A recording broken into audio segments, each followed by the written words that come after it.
श्रीशैलेशदयापात्रं धीभक्त्यादिगुणार्णवं यतीन्द्रप्रवणं वन्दे रम्यजामातरं मुनिं लक्ष्मीनाथसमारम्भं नाथयोनमध्यमाम् अस्मदाचार्यपर्यन्तां वन्दे गुरुपरम्परां यो नित्यमच्युतपदाम्बुजयुग्मरुक्मव्यामोहतस्तदितराणि तृणाय मेने अस्मद्गुरोर्भगवतोस्य दयैकसिन्धोः रामानुजस्य चरणौ शरणं प्रपद्ये।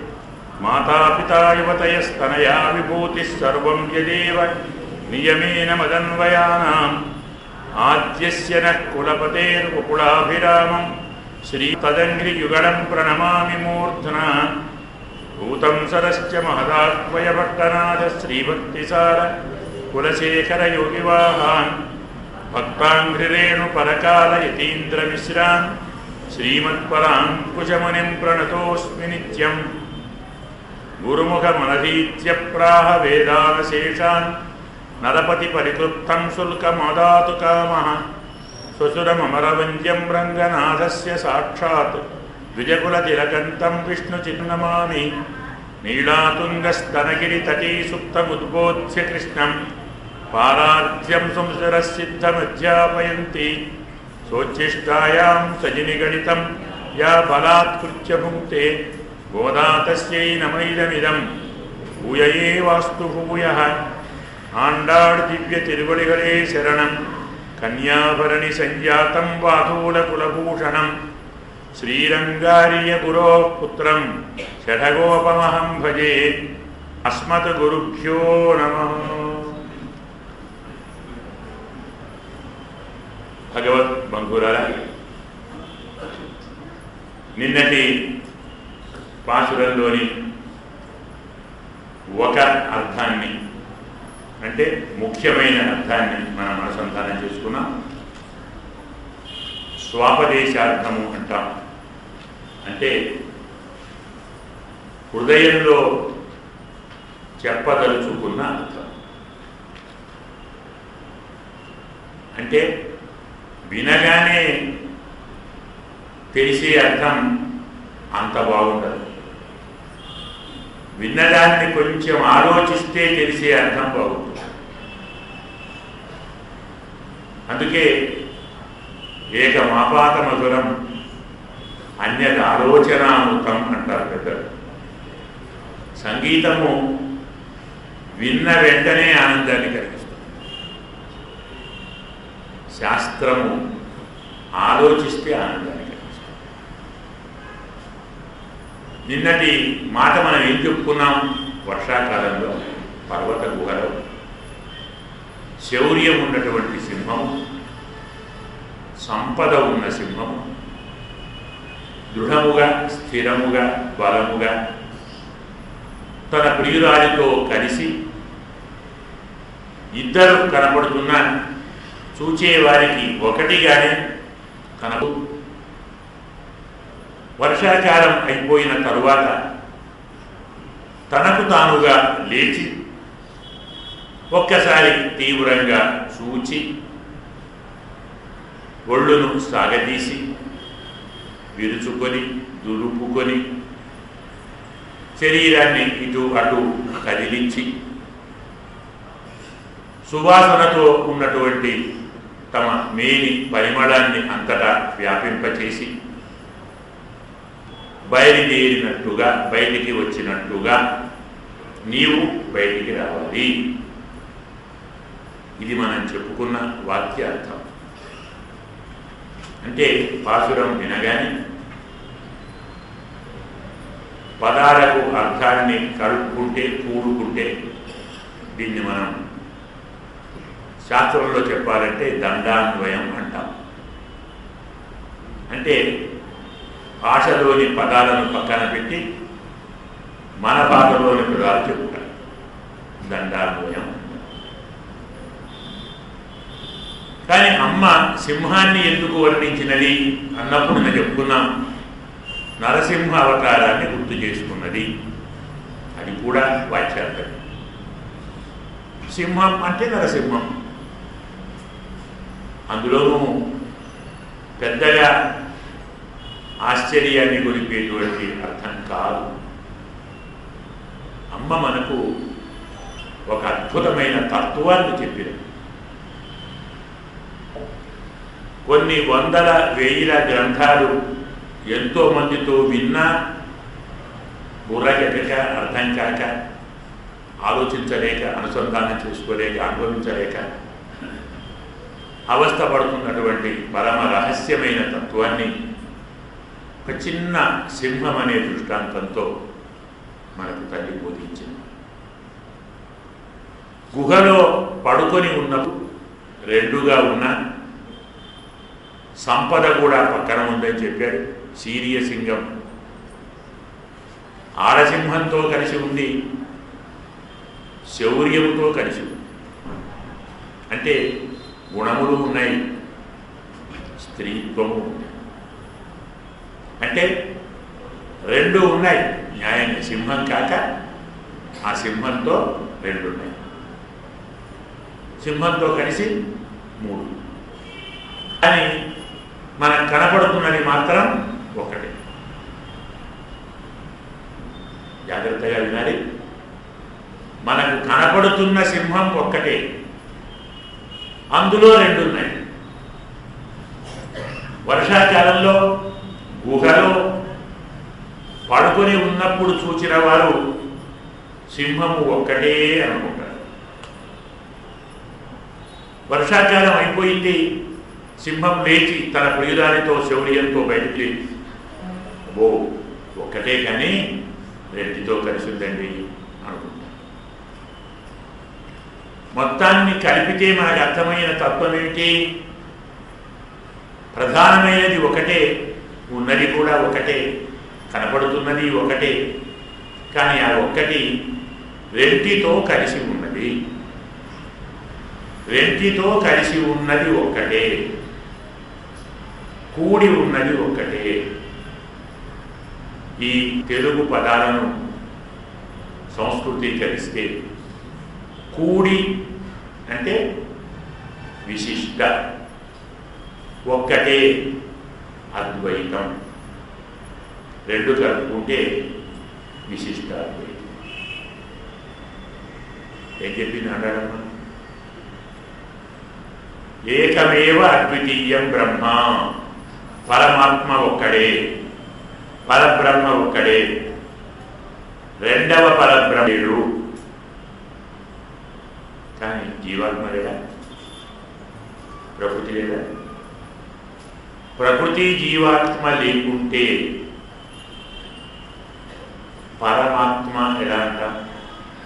పరమ ఆత్మ అంటే గొప్ప ఆత్మ, పెద్ద ఆత్మ. అంటే ఇంకో చిన్న ఆత్మ ఉండాలి కదా. వీడు చాలా మంచివాడని ఎప్పుడంటాం? ఇద్దరున్నప్పుడే. ఒక్కడున్నప్పుడు వీడు చాలా మంచివాడు అంటామండి. ఉన్నదే ఒక్కడంట. మాకు ఒకే సంతానం ఉంటే మా పెద్ద అబ్బాయి అంటామా? ఒకే అబ్బాయి. ఇద్దరు ముగ్గురు ఉంటే పెద్ద అబ్బాయి, రెండో అబ్బాయి, మూడో అబ్బాయి. కలిసి ఉన్న వస్తువులు కనపడనంత మాత్రాన లేవు అని అర్థం కాదు కదా. కవల పిల్లలు గర్భంలో ఉన్న స్త్రీ నడిచి వస్తుంటే ఏమంటాం మనం? ఒక గర్భవతి నడిచి వచ్చుతున్నది అంటాం. నడిచి వస్తున్నది ఎందరూ? ఒకరా ముగ్గురా? నడిచి వచ్చేది ఒక్కరే, అనుమానం లేదు కదా. కానీ ఆ ఒక్కరు గర్భవతి. గర్భముతో ఉన్న ఆమె ఒకటి, ఆ గర్భంలో ఇద్దరున్నారు. అంటే ఇద్దరు పిల్లలతో కలిసి ఉన్న ఒక స్త్రీ నడిచి వచ్చుతున్నది అంటాము మనం. గర్భవతి నడిచి వస్తుంది. గర్భంలో ఉన్నంత వరకు ఇద్దరు పిల్లలు కనపడరు. ప్రసవించిన తరువాత ఇద్దరు పిల్లలు కనపడతారు. అప్పుడు పిల్లలు కనపడతారు, తల్లి కనపడతారు. అప్పటిదాకా ప్రసవించినంత వరకు తల్లి మాత్రమే కనపడుతుంది. పిల్లలు గర్భంలో ఉన్నారు అనుకుంటాం, ఉన్నారు. పిల్లలతో కలిసిన తల్లి ఒకటి. పిల్లలు పుట్టి కొంచెం పెరిగితే ఇద్దరు పిల్లలను పట్టుకొని నడిచి వస్తుంటే ఏమంటాం? పిల్లల తల్లి నడిచి వస్తున్నది అంట. అప్పుడైనా తల్లి ఒకటే నడిచి వచ్చేది, తల్లిద్దరు లేదు, తల్లి ఒక్కటే. అలాగే బ్రహ్మ కూడా ఒక్కడే, పరమాత్మ ఒక్కడే. ఆ తల్లికి రెండు పక్కల ఇద్దరు పిల్లలు ఉన్నారు. ఈ పరమాత్మకు రెండు పక్కల ప్రకృతి ఉంది, జీవాత్మ. ప్రకృతితో జీవాత్మతో కలిసి ఉన్న పరమాత్మ ఒక్కడే. ఇద్దరు, ముగ్గురు, నలుగురు పరమాత్మలు, పరబ్రహ్మలు, బ్రహ్మలు లేరు, ఒక్కడే ఉన్నాడు. అతని చుట్టూ, అతని వెంట, అతనితో కలిసి జీవాత్మ, ప్రకృతి ఉన్నారు. ప్రళయకాలంలో పరమాత్మ ఒక్కడే కనబడతాడు. దేవ సౌమ్య ఇదమగ్ర ఆసి, మొదలు ఒక్కడే ఉన్నాడు. సత్ పరమాత్మ ఒక్కడే ఉన్నాడు. ఆప ఏవ ఇదమగ్ర ఆసి, జలము మాత్రమే మొదట ఉన్నది. ప్రళయకాలంలో అంభస్య పారే అని చెప్పినట్టుగా సముద్రంలో ఒక్క స్వామి ఉంటాడు. కానీ ఆ ఒక్క స్వామి ఎలా ఉంటాడు? ఆదిశేషుడిపై పడుకొని ఉంటాడు. ఎవరైనా ఆదిశేషుడితో కలిసి స్వామి ఉన్నాడు అంటారండి. పరమాత్మ ఒక్కడే ఉన్నాడు. మరి ఆదిశేషుడు, మరి అమ్మవారు ఉన్నారు వక్షస్థలం. ప్రళయకాలంలో కూడా అమ్మవారు వక్షస్థలంలో ఉన్నారు. ఆదిశేషుడు చెయ్యగా ఉన్నాడు. ఆదిశేషుడితో అమ్మవారితో కలిసి ఉన్న పరమాత్మ ఒక్కడే ప్రళయకాలంలో క్షీరసాగరంలో దేహాగరంలో ఉన్నాడు. ఇలా చెప్పటంలో ఒకరున్నట్ట కదా, మనకు ఒక్కరే కనపడతారు, ఇద్దరు కనపడతారు. ప్రళయకాలంలో ప్రపంచం కనపడదు, జీవాత్మ కనపడడు, పరమాత్మ ఒక్కడే కనపడతాడు. ప్రళయకాలం పూర్తయింది, సృష్టి ప్రారంభమైంది. బహుశ్యాం ప్రజాయేయ అనుకున్నాడు పరమాత్మ. ప్రకృతి వచ్చేసి జీవాత్మ వచ్చాడు కదా. అప్పుడు ప్రకృతితో జీవాత్మతో ఉన్న పరమాత్మ ఒక్కడే. సృష్టించిన తర్వాత మనకు ప్రకృతి కనపడుతుంది, జీవాత్మ కనపడతాడు, పరమాత్మ కనపడడు. పరమాత్మ కనపడడు కాబట్టే ఎంతోమంది మహానుభావులు ఆయన లేడు అంటున్నారు. మనమైతే ఉన్నాం కదా, చాలు. మనని మనం ఉన్నామనుకుంటే ఆయన ఉన్నట్టే, మనలో ఆయనే ఉన్నాడు కదా. సృష్టికాలంలో మనం కనబడతాం, ఆయన కనబడడు. ప్రళయకాలంలో ఆయన కనబడతాడు, మనం కనబడతాం. బాగా చెప్పాలంటే ప్రళయకాలంలో ఆయనలో మనం ఉంటాం, సృష్టికాలంలో మనలో ఆయన ఉంటాడు. మనం కూడా చెప్పాం, రాబోయే సంక్రాంతి పండుగ వైభవాన్ని చెప్పమని అడిగారు ఏదో కార్యక్రమాన్ని. సంక్రాంతి అంటే ఏం చేస్తారండి? నువ్వు గిద్దరు తిరాసు సంక్రాంతి కదా, నువ్వులు, చెరుకు గడలు, రేగి పండు, మూడే కదా. ఇదంతా విశిష్ట అద్వైతం అని చెప్పి, నువ్వు గడలు, చెరుకు, ఇందులో విశ్లేషణ ఏంటంటే అంటే నాయన ఏమీ లేదు. పరమాత్మ ఎలా చెప్పారు? అంతః బహిష్ట్య తత్సర్వం వ్యాప్య నారాయణ స్థిత. ప్రతి వస్తువులో లోపల ఉన్నాడు పరమాత్మ, వెలుపల ఉన్నాడు పరమాత్మ, అంతటా వ్యాపించి ఉన్నాడు పరమాత్మ కదా. పరమాత్మ 3 రూపాల్లో ఉన్నాడు, 3 విధాలుగా ఉన్నాడు. కొన్నిటిలో లోపల, కొన్ని అన్నింటిలో అనుకున్నాడు. లోపల ఉన్నాడు, వెలుపల ఉన్నాడు, అంతటా ఉన్నాడు. ఇదే సంక్రాంతి. ఎలాగండి? చెరుకు గడలో రసం లోపల ఉంది, పండులో మనం తినేది వెలుపల ఉంది, నువ్వులో లోపల వెలుపల కదా. నువ్వు గింజ నువ్వును తింటా, లోపల తేనెను నెయ్యిని నూనెను తింటా. నువ్వులో లోపల వెలుపల ఉంది, చెరుకులో లోపల ఉంది, రేగిలో వెలుపల. అంతః బహిశ్చ, అంతః చెరుకు, బహిః రేగు, తత్సర్వం వ్యాప్య నువ్వులు కలిస్తే నారాయణ. సంక్రమణం అంటే సూర్యనారాయణ ఆరాధన. పరమాత్మ సర్వవ్యాపబడనే తత్వం ఇందులో బోధించబడింది. మనకు ప్రకృతి చెబుతుంది పరమాత్మ తత్వాన్ని, మనం దాన్ని గ్రహించాలి. అలాగా ప్రళయకాలంలో పరమాత్మే కనపడతాడు, జీవాత్మ ప్రకృతి కనపడదు. సృష్టిలో స్థితిలో ప్రకృతి జీవాత్మ కనపడతాడు, పరమాత్మ కనపడదు. కానీ అప్పుడు ఇప్పుడు మూడు కలిసే ఉంటాయి. ప్రళయకాలంలో ప్రకృతి జీవాత్మలు సూక్ష్మావస్థలో పరమాత్మతో కలిసి ఉంటాయి. సృష్టి స్థితిలలో ప్రకృతి పురుషులు స్థూలావస్థలో పరమాత్మతో కలిసి ఉంటారు. అప్పుడు ఉన్నారు, ఇప్పుడు ఉన్నారు, ఎప్పుడు ఉన్నారు. ఎప్పుడు పరమాత్మ ఇద్దరితో కలిసే ఉన్నాడు. ఇది విశిష్ట అద్వైతం. ఈ కథను గుహలో ప్రియురాలితో శౌర్య గుణంతో కలిసి ఉన్న ఒకే సింహము పడుకొని ఉంది వర్షాకాలంలో. వర్షాకాలంలో ఒకే సింహం పడుకొని ఉంది. న్యాయంగా అక్కడ మూడు ఉన్నాయి, శౌర్యము ఉంది, ఆడసింహము ఉంది. అవి కనపడటం లేదు గుహలో ఉంటే. వర్షాకాలం అయిపోయింది అంటే ప్రళయకాలం అయిపోయింది, సింహం బయటకు వచ్చింది, ఆడసింహము వచ్చింది, శౌర్యము వచ్చింది. ఇద్దరితో ఉన్న ఒక్కరు కనబడుతున్నారు. వర్షాకాలం అయిపోయింది అంటే ప్రళయకాలం అయిపోయింది, కాలం ప్రారంభమైంది.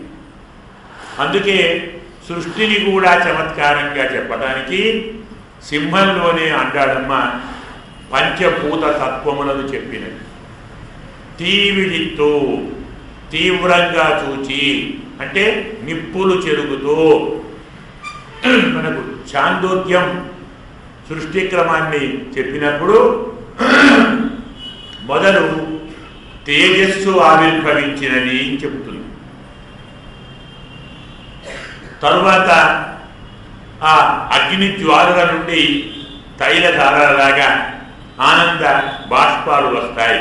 అగ్నేహే వాయువు, అగ్నేహ ఆప జలం వచ్చేస్తుంది. దాని తర్వాత శరీరమంతా సువాసనతో అన్నారు. గంధవతి పృథివీ అంటే భూమి. శరీరాన్ని అంతటా వ్యాపించేలా బాగా సాగదీయండి ఆకాశము. నాలుగు వెలుపుల శరీరాన్ని కదిలించండి. చలనం అంటే వాయువు. ఆకాశాలు వాయువు, వాయువురగ్ని, అగ్నేరాప, అద్య పృథివీ. ఇప్పుడు పృథివీ ఆహవడలేదు. ఇలా పంచభూతముల సృష్టిని చెప్పారు. దాని నుంచి స్వామి బయటికి వచ్చాడు. తన ప్రియురాలు బయటికి వచ్చినది, అతనిలోని శౌర్య గుణం బయటికి వచ్చినది. అంటే ప్రళయకాలం పూర్తయి సృష్టి ప్రారంభమైనది. పంచభూతములు అలాగే చూడమన్నారు, వాసన చూడమన్నారు, శరీరాన్ని వ్యాపించమన్నారు, స్పృశించమన్నారు, జలాన్ని చిలికించమన్నారు, ఆ జలం యొక్క స్పర్శను గ్రహించమన్నారు. దీనితోటి 5 జ్ఞానేంద్రియములు చెప్పారు. అలాగే సింహం యొక్క స్పర్శకే అన్ని జంతువులు, వాసనకే అన్ని జంతువులు బయటికి వెళ్ళాయి అని పాదములను చెప్పారు. సింహము ఉంది అంటే ఎవరు ఆ దరిదాపులకు రారు, తమ ఆహార విహారాలను మానేస్తారు అని చెప్పటంలో పాయువు, ఉపస్థ ఇంద్రియాలను చెప్పారు. తీసుకునేవారు ఏ వస్తువును తీసుకోరు, హస్తములు చెప్పారు. సింహ గర్జన వింటే అందరి నోళ్ళు మూతలు పడతాయి, వాగింద్రియాన్ని చెప్పారు. ఇలా వాక్, పాణి, పాద, పాయు, ఉపస్థ అనేటువంటి కర్మేంద్రియములు, త్వక్, చక్షు, శ్రోత్ర, జిహ్వ, ఘ్రాణములు అనేటువంటి జ్ఞానేంద్రియములు, శబ్ద, స్పర్శ, రూప, రస, గంధములు అనేటువంటి విషయములు. ఏం కావాలి ఇంకా? సింహమే నేనే ఉన్నాను అహంకార తత్వము, దాని యొక్క ఆలోచన మహత్తత్వము, దాని యొక్క వ్యాప్తి ప్రకృతి తత్వం. ప్రకృతి నుంచి అహంకారము, అహంకారం నుంచి మహత్తత్వము, మహత్తత్వం నుంచి అంటే మహత్తత్వం నుంచి అహంకారము, అహంకారం నుండి జ్ఞానేంద్రియాలు, కర్మేంద్రియాలు, పంచభూతములు, పంచ విషయములు, ఇలా 23 తత్వములు. ఇవన్నీ కలిసి ఒక బ్రహ్మాండం. ఆ బ్రహ్మాండాన్ని భేదించుకొని బ్రహ్మ విరాట్ పురుషుడు అందులో నుంచి బయటికి వచ్చాడు. ఎలా విరాట్ పురుషుడు బ్రహ్మాండాన్ని భేదించుకొని బయటికి వస్తాడో సింహము తన గుహలో నుంచి బయటికి వచ్చింది. మొత్తం సృష్టి తత్వం చెప్పింది అంటారు. ఒక పర్వత గుహను తీసుకొని, ఒక వర్షాకాలాన్ని తీసుకొని, ఒక సింహం, ఆడసింహం దాని గుణాలను మన ముందర పెట్టి అఖండమైన అనంతమైన విశిష్టాద్వైత తత్వాన్ని, వేదాంత తత్వాన్ని, సృష్టి రహస్యాన్ని, ప్రపంచం యొక్క స్థితిని చెప్పి ఇంకా బాగా అర్థం కావటానికి కోసం పరమాత్మ తన శయ్యాగారం నుండి లేచి నడిచి వచ్చి సింహాసనం మీద కూర్చున్నాడు. క్షీరసాగరం నుండి, సముద్రం నుండి లేచి వచ్చి పరమాత్మ ఈ ప్రకృతిలో అధిష్ఠించాడు. ఏది సింహాసనం? ప్రకృతి. ప్రకృతి అంతా పరమాత్మ వ్యాపించి ఉన్నాడు. ప్రకృతి సింహాసనము, పరమాత్మ అధిష్టాత. ఇలా అంతా తత్సర్వం వ్యాప్తి నారాయణ. అంతలా పరమాత్మ ఉన్నాడు. అతను ఒక్కడే, అతనితో రెండు ఉంటాయి. ఇంతటి రహస్యాన్ని మనకు చిన్న దృష్టాంతంతో, ఒక సింహం అనేసి దృష్టాంతంతో వేదములు, వేదాంతములు అంటే ఉపనిషత్తులు, బ్రహ్మసూత్రాలు, పురాణములు, ఇతిహాసములు, ధర్మశాస్త్రములు, ఆగమములు, ప్రబంధములు, సర్వే వేదా యత్పదమామనంతి అని చెప్పినట్టుగా ఇవన్నీ కలిసి ఏ రూపాన్ని చెప్తున్నాయో, ఏ స్వరూపాన్ని చెప్తున్నాయో ఆ స్వరూపాన్ని, ఆ స్వభావాన్ని, ఆ తత్వాన్ని, ఆ పరమాత్మను చిన్న చిన్ని మాటలతో చిన్నపిల్లలకు తల్లి ఇంట్లో గోరుముద్దలతో బోధించినట్టుగా విశిష్ట అద్వైత తత్వాన్ని బోధించారు. ఇది సంక్షేపంగా మనకు నిన్నటి పాసురానికి న్యాయంగా చెప్పుకోవలసిన అర్థం. బాగా చెప్పాలంటే తెలుసుకోవలసిన అర్థం. ఈ అర్థం తెలుసుకోని నాడు నిన్నటి పాసురాన్ని ద్వారా పెద్దగా కలిగే లాభం అంటూ ఏది లేదు. ఎందుకు? వ్యవ్యార్థం వింటేనే, తెలుసుకుంటేనే పరమాత్మ తత్వాన్ని మనకు బోధించడానికే గదా స్వామి అమ్మను అడిగి పంపించాడు. అమ్మ ఎందుకు వచ్చినది? స్వామి చెప్పితే వినలేదని, వినలేరని, అదే మాట నేను చెప్తే వింటానని, తల్లి మాటను మన్నారని. మరి వచ్చిన తల్లి మాటలలోని ఆంతర్యాన్ని మనం తెలుసుకొని నాడు ప్రయోజనం ఉండదు. అందుకు ఆ అర్థాన్ని చెప్పుకున్నాం.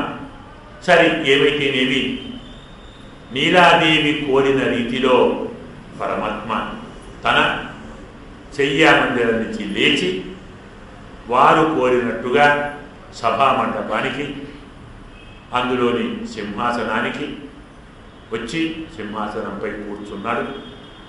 స్వామి సింహాసనంపై కూర్చోగానే మనం చెప్పుకున్నాం, లక్ష్మీదేవికి 3 తత్వాలు ఉంటాయని చెప్పుకున్నాం.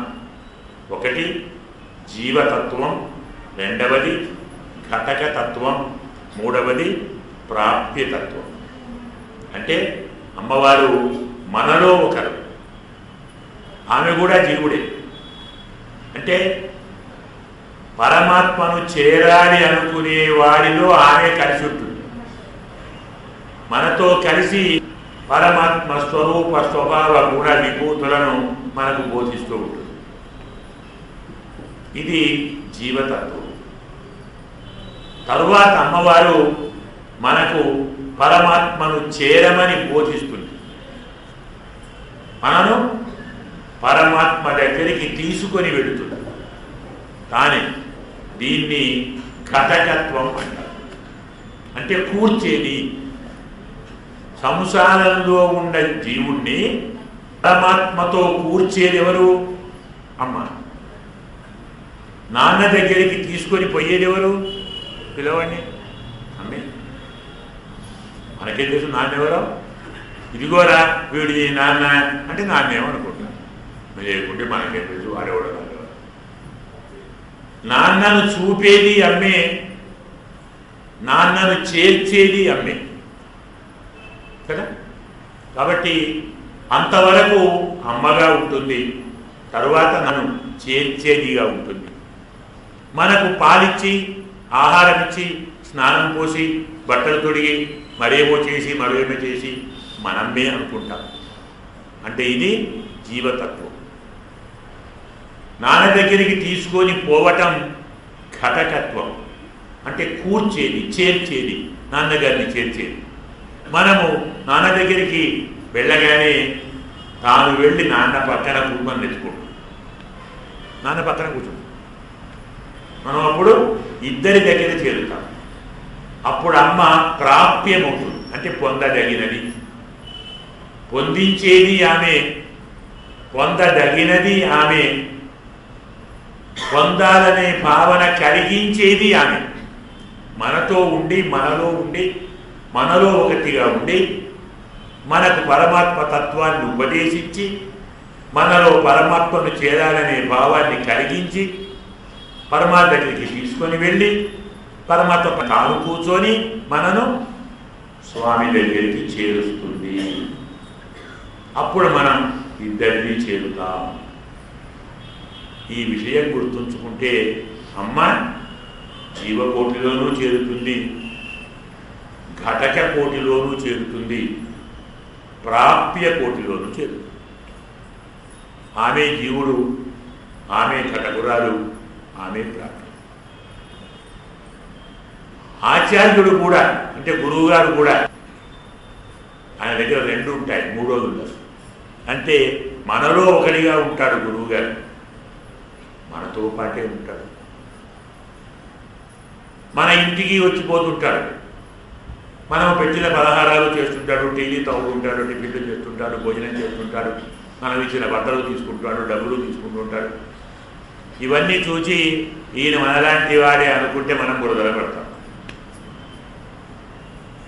అతను పెళ్లి చేసుకుంటాడు, అతను పిల్లంటాడు, అతను సంసారం చేస్తాడు, అతను సంపాదిస్తాడు, అతనికి రాగద్వేషాలు ఉంటాయి, అతనికి ఆశాపాశాలు ఉంటాయి, అతను భగవంతుడు రాధిస్తాడు. కానీ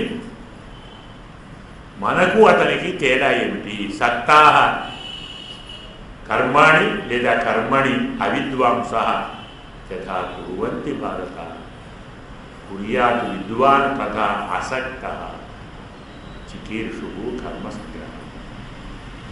మనము చేసినట్టే గురువు గారు కూడా, చేసిన వారు కూడా, జ్ఞాని కూడా, పండితుడు కూడా, విద్వాంసుడు కూడా మనలాగే ప్రవర్తిస్తారు.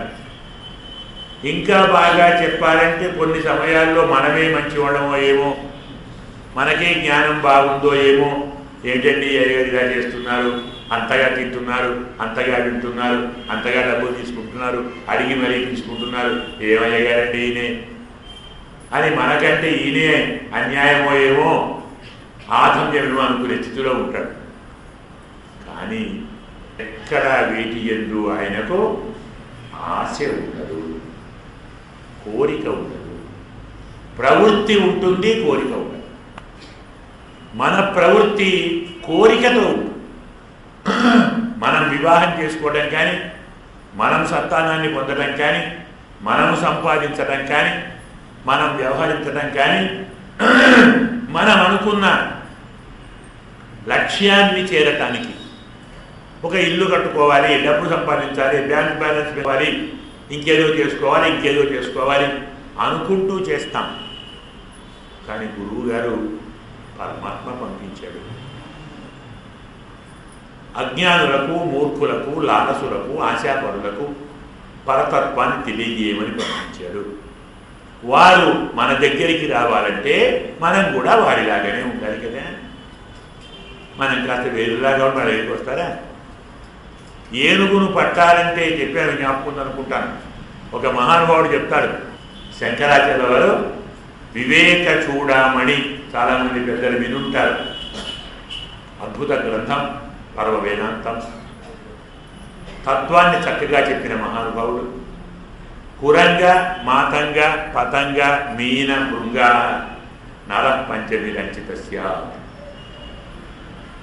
ప్రపంచంలో ఒక్కొక్క ప్రాణి ఒక్కొక్క ఇంద్రియంతో సంసారంలో బంధించబడుతుంది అంటాడు. లేడి కురంగం, లేడిని పట్టాలి అంటే ఏం చేయాలి? వల వేయటమో, బాణంతో కొట్టడమో, ఆయుధంతో చంపడమో చెయ్యకూడదు. లేడిని ఆయుధంతో కొట్టి పట్టకూడదు, చంపకూడదు. అదే చనిపోవడం. ఎలా? లేడికి సంగీతం అంటే చాలా ఇష్టం. అందుకే పాత రోజుల్లో లేళ్లు కావాలనుకున్న వారు అరణ్యానికి గానా బజానాతో వెళ్ళి హార్మోని, వీణ, ఫిడేలు, మృదంగము, మరొకటి సకల సంగీత వాద్య ద్రవ్యాలతో వెళ్ళి మధ్యన కూర్చొని అద్భుతమైనటువంటి సంగీత కచేరీ చేసేవారు. ఆ సంగీత మాధుర్యానికి పరవశించిన లేళ్లు గుంపులు గుంపులుగా వచ్చి చుట్టూ చేరేవి. అవి పూర్తి పరవశంలో ఉన్న సమయాన్ని చూచి ఒక్కసారి ఆ గానాన్ని ఆపి కర్ణ భయంకరమైన పెద్ద శబ్దించేవారు, భేరీ బంకర్.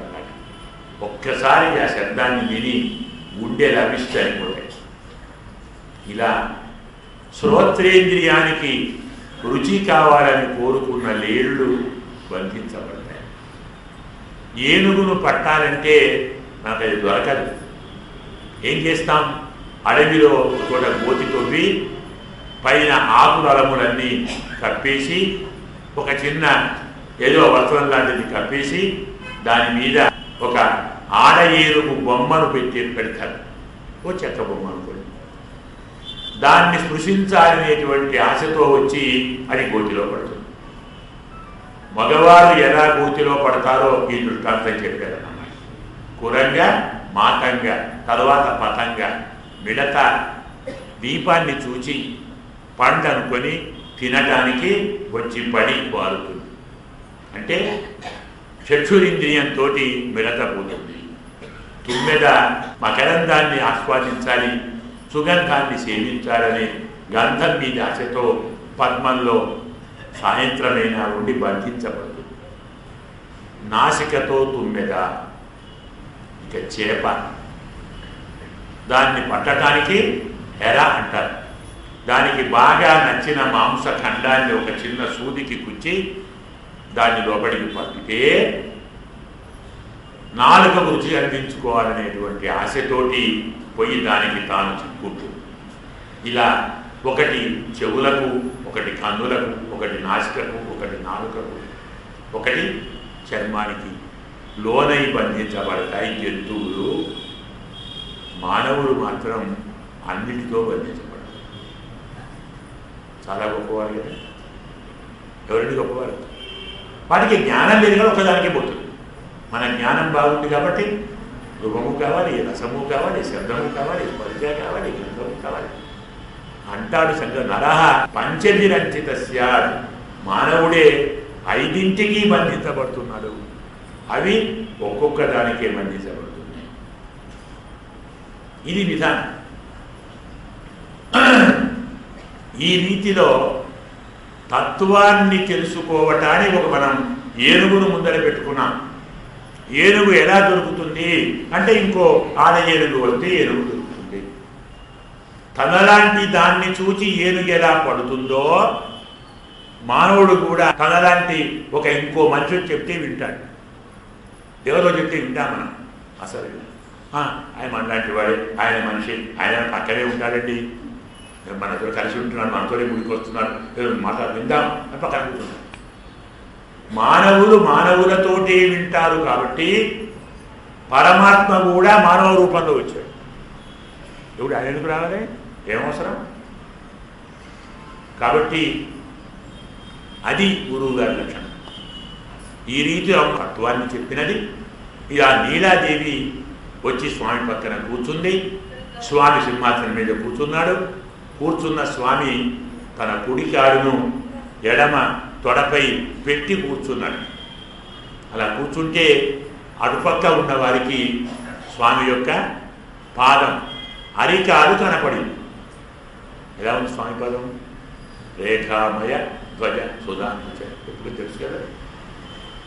అవన్నీ ఉండడం ఏమో కానీ ఆ పాదం ఎర్రదండి, కందిపోయింది. మేము నడిచి రమ్మన బట్టే కదా స్వామి పాదం కందిపోయింది. అయ్యో మా స్వామి పాదం ఎంతగా కందిపోయింది, అయ్యో మా స్వామి పాదం బాగుండాలి, మా స్వామి బాగుండాలి.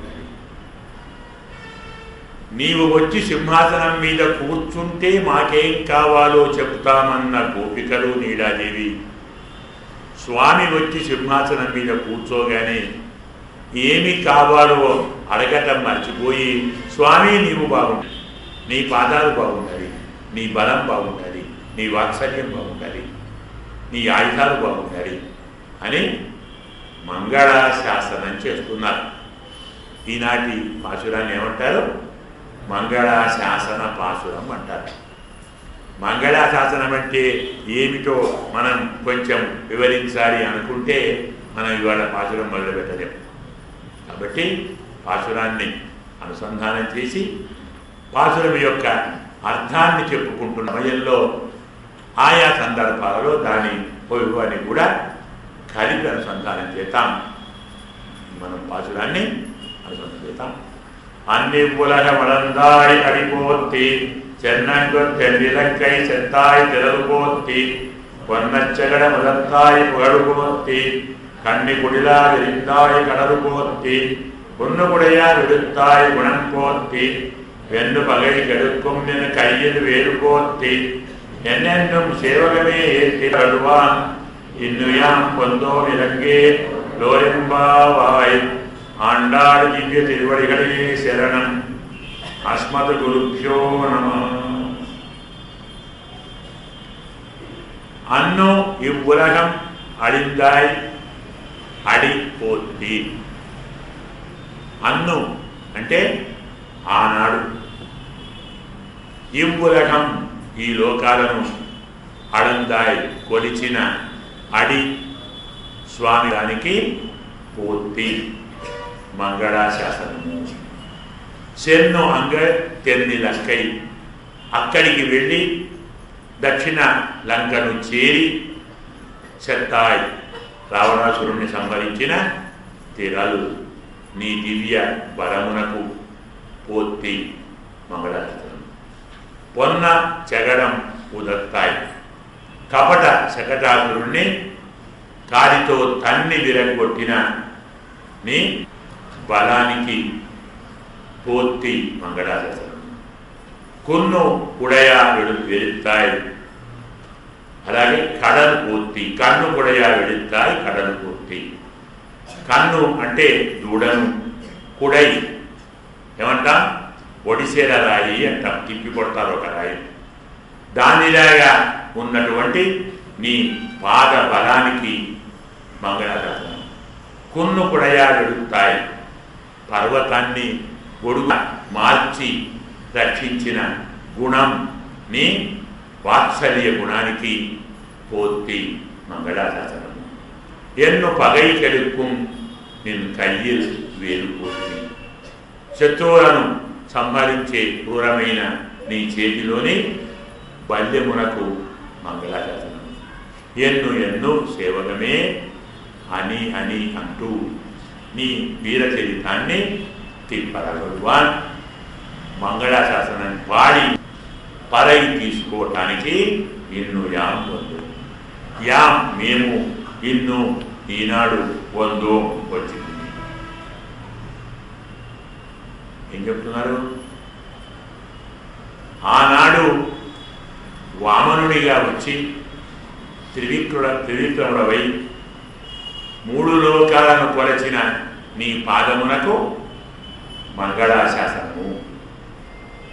దక్షిణ లంకకు నీవే వెళ్ళి నీ బలాన్ని చూపి రావణాసురుణ్ణి సంహరించినటువంటి నీ దివ్య పరాక్రమానికి మంగళము.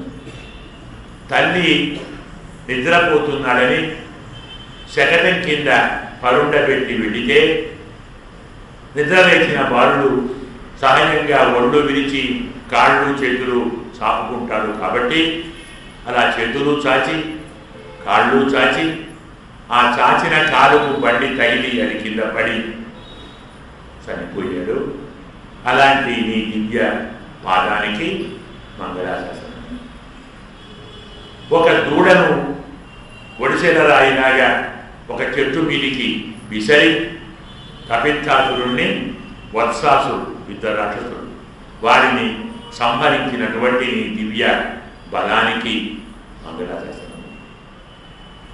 పర్వతాన్ని కొడుగ్గా చేసి గోవులను గోపాలులను కాపాడిన నీ వాత్సల్య గుణానికి మంగళాశాసనం. శత్రు సంహారము చేయగల నీ చేతిలోని బల్యానికి మంగళాశాసనం. ఇలా చెప్పుకుంటూ అనంతమైన నీ దివ్య కళ్యాణ గుణములకు మంగళాశాసనం పాడుతూ మా వ్రతానికి కావలసిన పర అనే దాన్ని తీసుకోవటానికి ఈనాడు మేము వచ్చాము. ఇది పాసురం అర్థభావం అంట. అర్థం చెప్పుకున్నాం, భావం చెప్పుకున్నాం. ఇందులో ప్రధాన తత్వం ఏమిటి? మంగళాశాసనం మంగళాశాసనం మంగళాశాసనం అంటే ఏమిటి? మంగళం అంటే శుభం, ఆశాసనం అంటే కోరుట. మనందరికీ బాగా అర్థం కావాలంటే శుభాకాంక్షలు అని మనం చెప్తాం కదా. సంక్రాంతి శుభాకాంక్షలు, దీపావళి శుభాకాంక్షలు, విజయదశమి శుభాకాంక్షలు అంటాం కదా. ఇది శుభ ఆకాంక్ష. అంటే అయ్యా మీరు బాగుండాలి, మీరు క్షేమంగా ఉండాలి, మీకు ఎలాంటి ఆపదలు కలగకూడదు, రాకూడదు, మీరు క్షేమంగా ఉండండి, మీరు ఆనందంగా ఉండండి అని కోరటాన్ని మంగళ ఆశాసనం అంటారు. అంటే మనకు అర్థమయ్యే భాష ఇంచుమించు ఆశీర్వచనంలా శతమానం భవతి శతాయు పురుష అని చెప్పుకుంటామే. 100 ఏళ్ళు చల్లగా బతకండి ఏదో అనుకుంటాం. అలాంటిదే కదా. అంటే ఇంచుమించు అలాంటిదే, కొంచెం తేడా కానీ అలాంటిదే. అంటే మరి అలాంటిది అయితే ఎలాగండి? ఆశీర్వచనం చిన్నవారికి పెద్దవారు చేస్తారు కదా. పెద్దవారు చిన్నవారు చేస్తారా? పెద్దవారికి చిన్నవారు ఆశీర్వచనం చేస్తారా? చేయరు కదా. మరి ఎలా? భగవంతుణ్ణి బాగుండాలని మనం కోరటం ఏమిటండి? నువ్వు క్షేమంగా ఉండాలి, నీవు ఆరోగ్యంగా ఉండాలి, నీకేం రోగం రాకుండా ఉండాలి, నీకు ఆపదం రాకుండా ఉండాలి, నువ్వు చల్లగా ఉండాలి అని మనం కోరటం ఏమిటి? గురువు గారు బాగుండాలి, భగవంతుడు బాగుండాలి, అమ్మ నాన్న బాగుండాలి తప్పండి. బాధ ఏంటి? ఆశీర్వచనం వేరు, ఆశాసనం వేరు. ఆశాసనం అంటే కోరుట, శుభమును కోరుట. ఇది కూడా విశిష్టాద్వైత సిద్ధాంతంలో మాత్రమే ఉన్న సంప్రదాయం. తక్కిన ఏ సిద్ధాంతాలలో లేదు. తక్కిన వారందరూ ఈ శంకతో ఊరుకున్నారు. భగవంతుడికి మనం కోరడం ఏమిటి? ఆయన బాగుండాలని, ఆయన ఆరోగ్యంగా ఉండాలని, ఆయన క్షేమంగా ఉండాలని మనం కోరడం ఏమిటి? ఎంతసేపు మాకావిష్యం మాకారోగ్యం అని గుడికి వెళ్ళాలి కానీ స్వామి నువ్వు బాగుండాలి ఎంత తప్పండి? గుడికి పోవాలి, స్వామి అందమైన భార్య కావాలి, మంచి పిల్లలు కావాలి, మంచి ఇల్లు కావాలి, మంచి సంపద కావాలి, ఇంకేమేమో కావాలి అని మనకేం కావాలో కోరాలి కానీ నీకేం కావాలో అడుగుతాం ఆయన. అడుగుదాం. 128 నామాలకు 1000 కోరికలు కోరుతాం. క్షేమ, స్థైర్య, ధైర్య, విజయ, అభయ, ఆయు, ఆరోగ్య, ఐశ్వర్య ఇన్ని కోరి అన్ని పూరేస్తాం. మనం భక్తులం. ఎంత భక్తు, ఎంత భక్తే అంటే ఇందులో 2 రహస్యాలు ఉన్నాయి. బాగా మనం జాగ్రత్తగా మనసుకు ఈ విషయాన్ని తెలియాలి. పరమాత్మ మనకు అన్నీ ఇస్తాడు. ఇంకా ముందర రండి, హాయిగా ఇక్కడ దాకా రావచ్చు. ఆ స్వామి పిలుస్తున్నాడు, దగ్గరికే పోతున్నాం. మన కదా ఎంత దగ్గర కూర్చుంటే మీరు కూడా రండి అయ్యా. గురువు గారికి భగవంతుడికి ఎంత దగ్గర ఉంటే అంత బాగా మనకు ప్రేమ పుడుతుంది. ఇవాళ పాచురం ప్రేమ కార్యం. ఎంత ప్రేమ ఉంటే అంత దగ్గరికి రావాలి. దూరంగా ఉంటే కొంచెం దూరం ఉన్నట్టే కదా, దగ్గరికి రావాలి. దగ్గరికి వస్తేనే ఎందుకంటే మనలాగా వినాలనుకున్నవాడు చాలామంది ఉంటారు. అందరూ వినాలి, అందరూ ఆనందించాలి. సర్వే జనా సుఖినో భవంతు కదా, అందుకోసం అందరికీ జరిగింది. ఇప్పుడు భగవంతుడు నాకన్నీ ఇవ్వాలి, నేను బాగుండాలి. పరమాత్మ సర్వరక్షకుడు, సర్వ జగత్ సృష్టికర్త, సర్వనియంత, సర్వశాస్త, సర్వహర్త, సర్వభర్త, సర్వజగన్నాథుడు. అవధంగా సత్యమే. కానీ దీన్ని జ్ఞానదశ, జ్ఞానం పరిణ వెళ్ళినప్పుడు ఇలా మాట్లాడుతున్నారు. అది కాస్త ప్రేమగా మారిందనుకోండి, భగవంతుణ్ణి మనం రక్షించాలి అంట. మీకు బాగా ఉదాహరణ అర్థం కావాలంటే, కృష్ణ పరమాత్మ మన్ను తిన్నాడన్న వార్త బలరాముడు తల్లికి చెప్పితే, నీ నోరు చూపురా నాన్న అని బెత్తలు తీసుకొని బెదిరించింది. బెదిరించినప్పుడు ఆమె తల్లి వాడు కొడుకు. పరమాత్మ ఒక్క మన్నేమిటి, నా నోట్లో మిన్ను కూడా చూపుతాను అని 14 లోకాలు చూపాడు. అది చూచిన తల్లి కలయో వైష్ణవమయో ఇతర సంకల్పార్థము సత్యము ఎరుగన్నేరక ఉన్నదానను ఎదురదేవినో కాను. ఏంటిది, వీడు నా పిల్లవాడ, నేను తల్లిన, ఇతను పరబ్రహ్మ, ఇతను పరమాత్మ, మేమంతా ఆయనలో కనపడుతున్నాం అని దండం.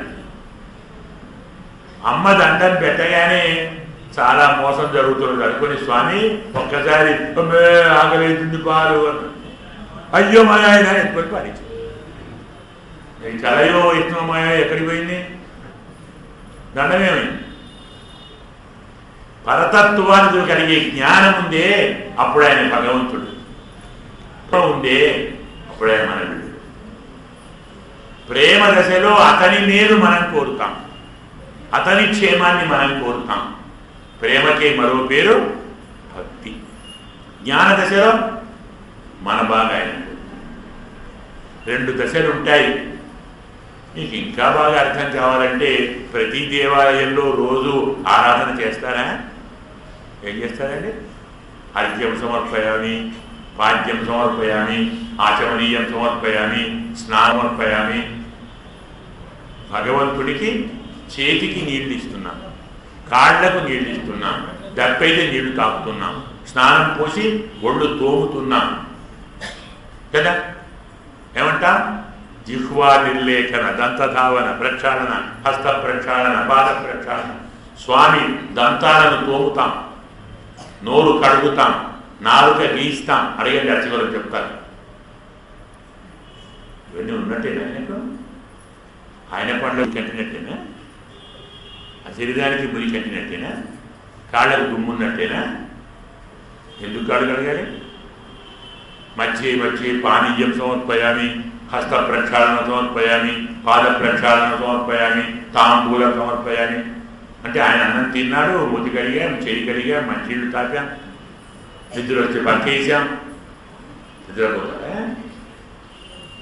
పక్క మీద పడుకుంటారా? చేతులకు కాళ్లకు ఉరికి అంటుతుందా? ఏంటంటే పరమాత్మకు స్నానం పోయాలన్నప్పుడు కవోష్ణేన స్నపయేతని సూత్రం, ఆగమ సూత్రం. గోరువెచ్చని నీరుతో స్నానం పోయాలి స్వామి. మనలో కొందరు బాగా వేడి నీళ్ళు పోసుకుంటారు, కానీ మనమే కదా, ఆయన ఎక్కడ మనం. కాబట్టి స్వామికి అలా పోయకూడదు, గోరువెచ్చని నీటితోటే పోయాలి. అంతేకాదు పరమాత్మకు గోరువెచ్చగా ఉండే పదార్థాలే నివేదన చేయాలి. మనమేం చేస్తాం, పొయ్యి నుంచి నింపుతాం, ముందర పడేస్తాం, తింటే నీ కర్మ, తినకుంటే నీ కర్మ, బస్సు వస్తుంది, ఆఫీసుకు పోవాలి, పరిగెత్తాలి. అలా మనం తింటామండి. అసలు కొంచెం ఆలోచించండి. మన స్వామి, మన పాప అక్కడ ఉంది, పాపకు అన్నం పెట్టాలి, ఆఫీస్ బస్సు వస్తుంది, పొయ్యి నుంచి తిని పాప నోట్లో పెడతామా, పెట్టి బస్సు ఎక్కుతామా? పిల్లవాడు మనవాడా? స్వామి మనవాడు కదా. ఆయనకు నోరు కారుతుందా అండి దేవుడు కదా అంటే ఆయనకు ఆకలి అవుతుంది. ఆగి ఉండేందుకు ఆకలి అవుతుంది అనుకున్న పక్షంలో నోరు కారుతుంది. లేదు ఆకలి కాదు, నోరు కాదు, వారికి అన్నం పెడతాడు, స్నానం పోయకు, ఉయ్యల ఊపకు, జోలిపాల పడకు, దారిపాల పడకు. ఆరాధనంతా ఏమిటి? మనం చేసే ప్రతి ఆరాధన మన స్వామి, మన పిల్లవాడు, మన పసిపాప. ఎంత అద్భుతమైన తత్వం అండి అత్యాతత్వం. అత్యా విగ్రహం అంటే పరమ యొక్క ఎంతటి దయ. అఖిలాండ కోటి బ్రహ్మాండ నాయకుడు వైకుంఠంలో ఉండే స్వామి మన ఒడిలో కూర్చుంటాడు. మనం కూర్చోబెడతాం, మనం తోముతాం, స్వామి ఒళ్ళును తోముతాం, స్వామికి స్నానం పోస్తాం, స్వామికి తుడుస్తాం, స్వామికి గంధం రాస్తాం, స్వామికి బొట్టు పెడతాం. మన స్వామి చెప్పినట్టు తింటున్నాడు. అక్కడ ఉండే స్వామి ఇక్కడ మన చేతిలో ఉన్నాడు. కరతల మలకం మనస్వామి కదా. మనస్వామి అనుకోని నాడు ఆరాధన చేస్తామా? మనస్వామి అనుకున్న అసలు ఆలయం కడతామా? ఆయనకి ఎందుకంటే సర్వవ్యాపకుడి గుడి. ఆయన గుడి ఎందుకు? మనకు ఒక కథ ఉంది, సమయం చాలకున్నా తప్పకుండా చెప్పుకోవాలి. చెప్పాం కదా, తిరుప్పావులోని ఏ పాసురము 8 గంటల కంటే తక్కువ పూర్తి కాదు. ఏ పాసురుడు ఒక్కడే కాదు. ఇక ఇవున్నాయే, నాయకనాయ నుంచి చిత్తం వరకు ఉన్నటువంటి పాసురాలు, ప్రతి పాసురము మినిమం 16 గంటలు వినాలి. ఒక్కొక్క పాదం 2 గంటలు వినాలి. మనకంత ఓపిక తీరిక మీకున్నా మాకున్నా కాలం ఒప్పుకోదు కదా. కాబట్టి వెళదాం. కానీ ఏది మనస్సుకు హత్తుకుంటుందో, ఏది మనస్సును ఆర్ద్రం చేస్తుందో వాటిని మనం చెప్పుకోకుంటే తిరుప్పావు చెప్పుకుని లాభం ఏమిటి? మనకు హరివంశంలో పద్మపురాణంలో ఒక చక్కని కథ ఉంది. నారదుడు, ఉద్ధవుడు, విదురుడు ఈ ముగ్గురు ఒక చోట సమావేశమయ్యారు. హస్తినాపురం అనుకున్నాం కాసేపు. ముగ్గురు ఒకే విషయాన్ని చర్చించారు. కృష్ణ పరమాత్మ ద్వారకలో ఉన్నాడు. అవునండి, ఉన్నాడు. కాదండి, అక్కడ ఆయన ఉన్నాడు. ద్వారకలోని వారందరూ రోజు వెళుతున్నారు, స్వామిని చూస్తున్నారు. కాదండి, వస్త్రాలు ఇస్తున్నారు, ఆభరణాలు ఇస్తున్నారు, ధనాన్ని ఇస్తున్నారు, కానుకలు ఇస్తున్నారు, పండ్లు ఇస్తున్నారు, ధూపదీపాలు ఇస్తున్నారు, ఇస్తున్నారు. కాదండి, అవన్నీ తీసుకుంటున్నాడండి. ఇస్తే తీసుకోవాలి కదా. అవచ్చండి, ఆయనకి ఇవన్నీ కావాలండి, పరమాత్మ కదా. ఇవన్నీ పోగా వాళ్ళు వస్తే స్వామి లేచి వాళ్ళ కోసం పెడుతున్నాడు, వాళ్ళని తిరుగుతో పెట్టుకుంటున్నాడు, వాళ్ళు ఇచ్చి తీసుకుంటున్నాడు, వాళ్ళతో మాట్లాడుతున్నాడు. అప్పుడు పొరపాటున మనం పోతే పక్కన ఉన్నాడు. వారందరూ వెళ్ళిన తరువాత మనం చూస్తున్నాం. మనమంతా జ్ఞానులం కదండి, మనకు పరమాత్మ అని తెలుసు కదండి. మరి పరమాత్మ స్వరూపం బాగా తెలిసిన వారు వెళ్ళితే ఎక్కువ ఆదరంగా చూడాలా? ఉత్త అజ్ఞానులు మూర్ఖుడు పాటిస్తే బాగా చూడాలి. వాళ్ళను బాగా చూస్తూ మనం దూరం చేస్తున్నాడండి.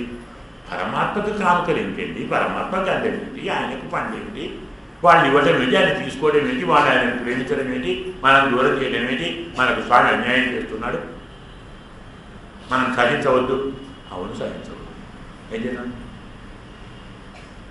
చేద్దాం అంటారేంటి? పోయి అడుగుదాం పని సరిపోయింది. అందరు ముగ్గురు వచ్చేసారు, ద్వారకకి వచ్చారు. మళ్ళీ డౌట్, ఎక్కడికి పోవాలి? మీరు ద్వారకకి వచ్చారు కదా, ద్వారకకి వచ్చారండి. 16,000 మంది ఇళ్ళలో ఏ ఇంట్లో ఉంటాడు? ఒక వారి ఉంటే ఆ ఇంట్లో ఉంటాడు, ఇద్దరు ఉంటే ఎక్కడ ఉంటారు? 16,000 ప్లస్ 8 ప్లస్ ఇంకో 100 ఆ ప్లస్ ఇంకో 1000 లెక్క చాలా ఉన్నాయి. ఇందులో ఎక్కడ ఉంటాడు? మళ్ళీ ఆలోచించి ఎందుకు వచ్చిన బాధ ఇది, మనం ధర్మంగా వెళ్తాం. జ్యేష్ఠ పత్ని రుక్మిణింటికి పోతాం. ఉంటే ఉన్నాడు, లేకుంటే లేదు. లేకుంటే ఆమె చెప్తుంది ఎక్కడ ఉన్నాడు అక్కడ చెప్తుంది కదా, వెళ్దాం.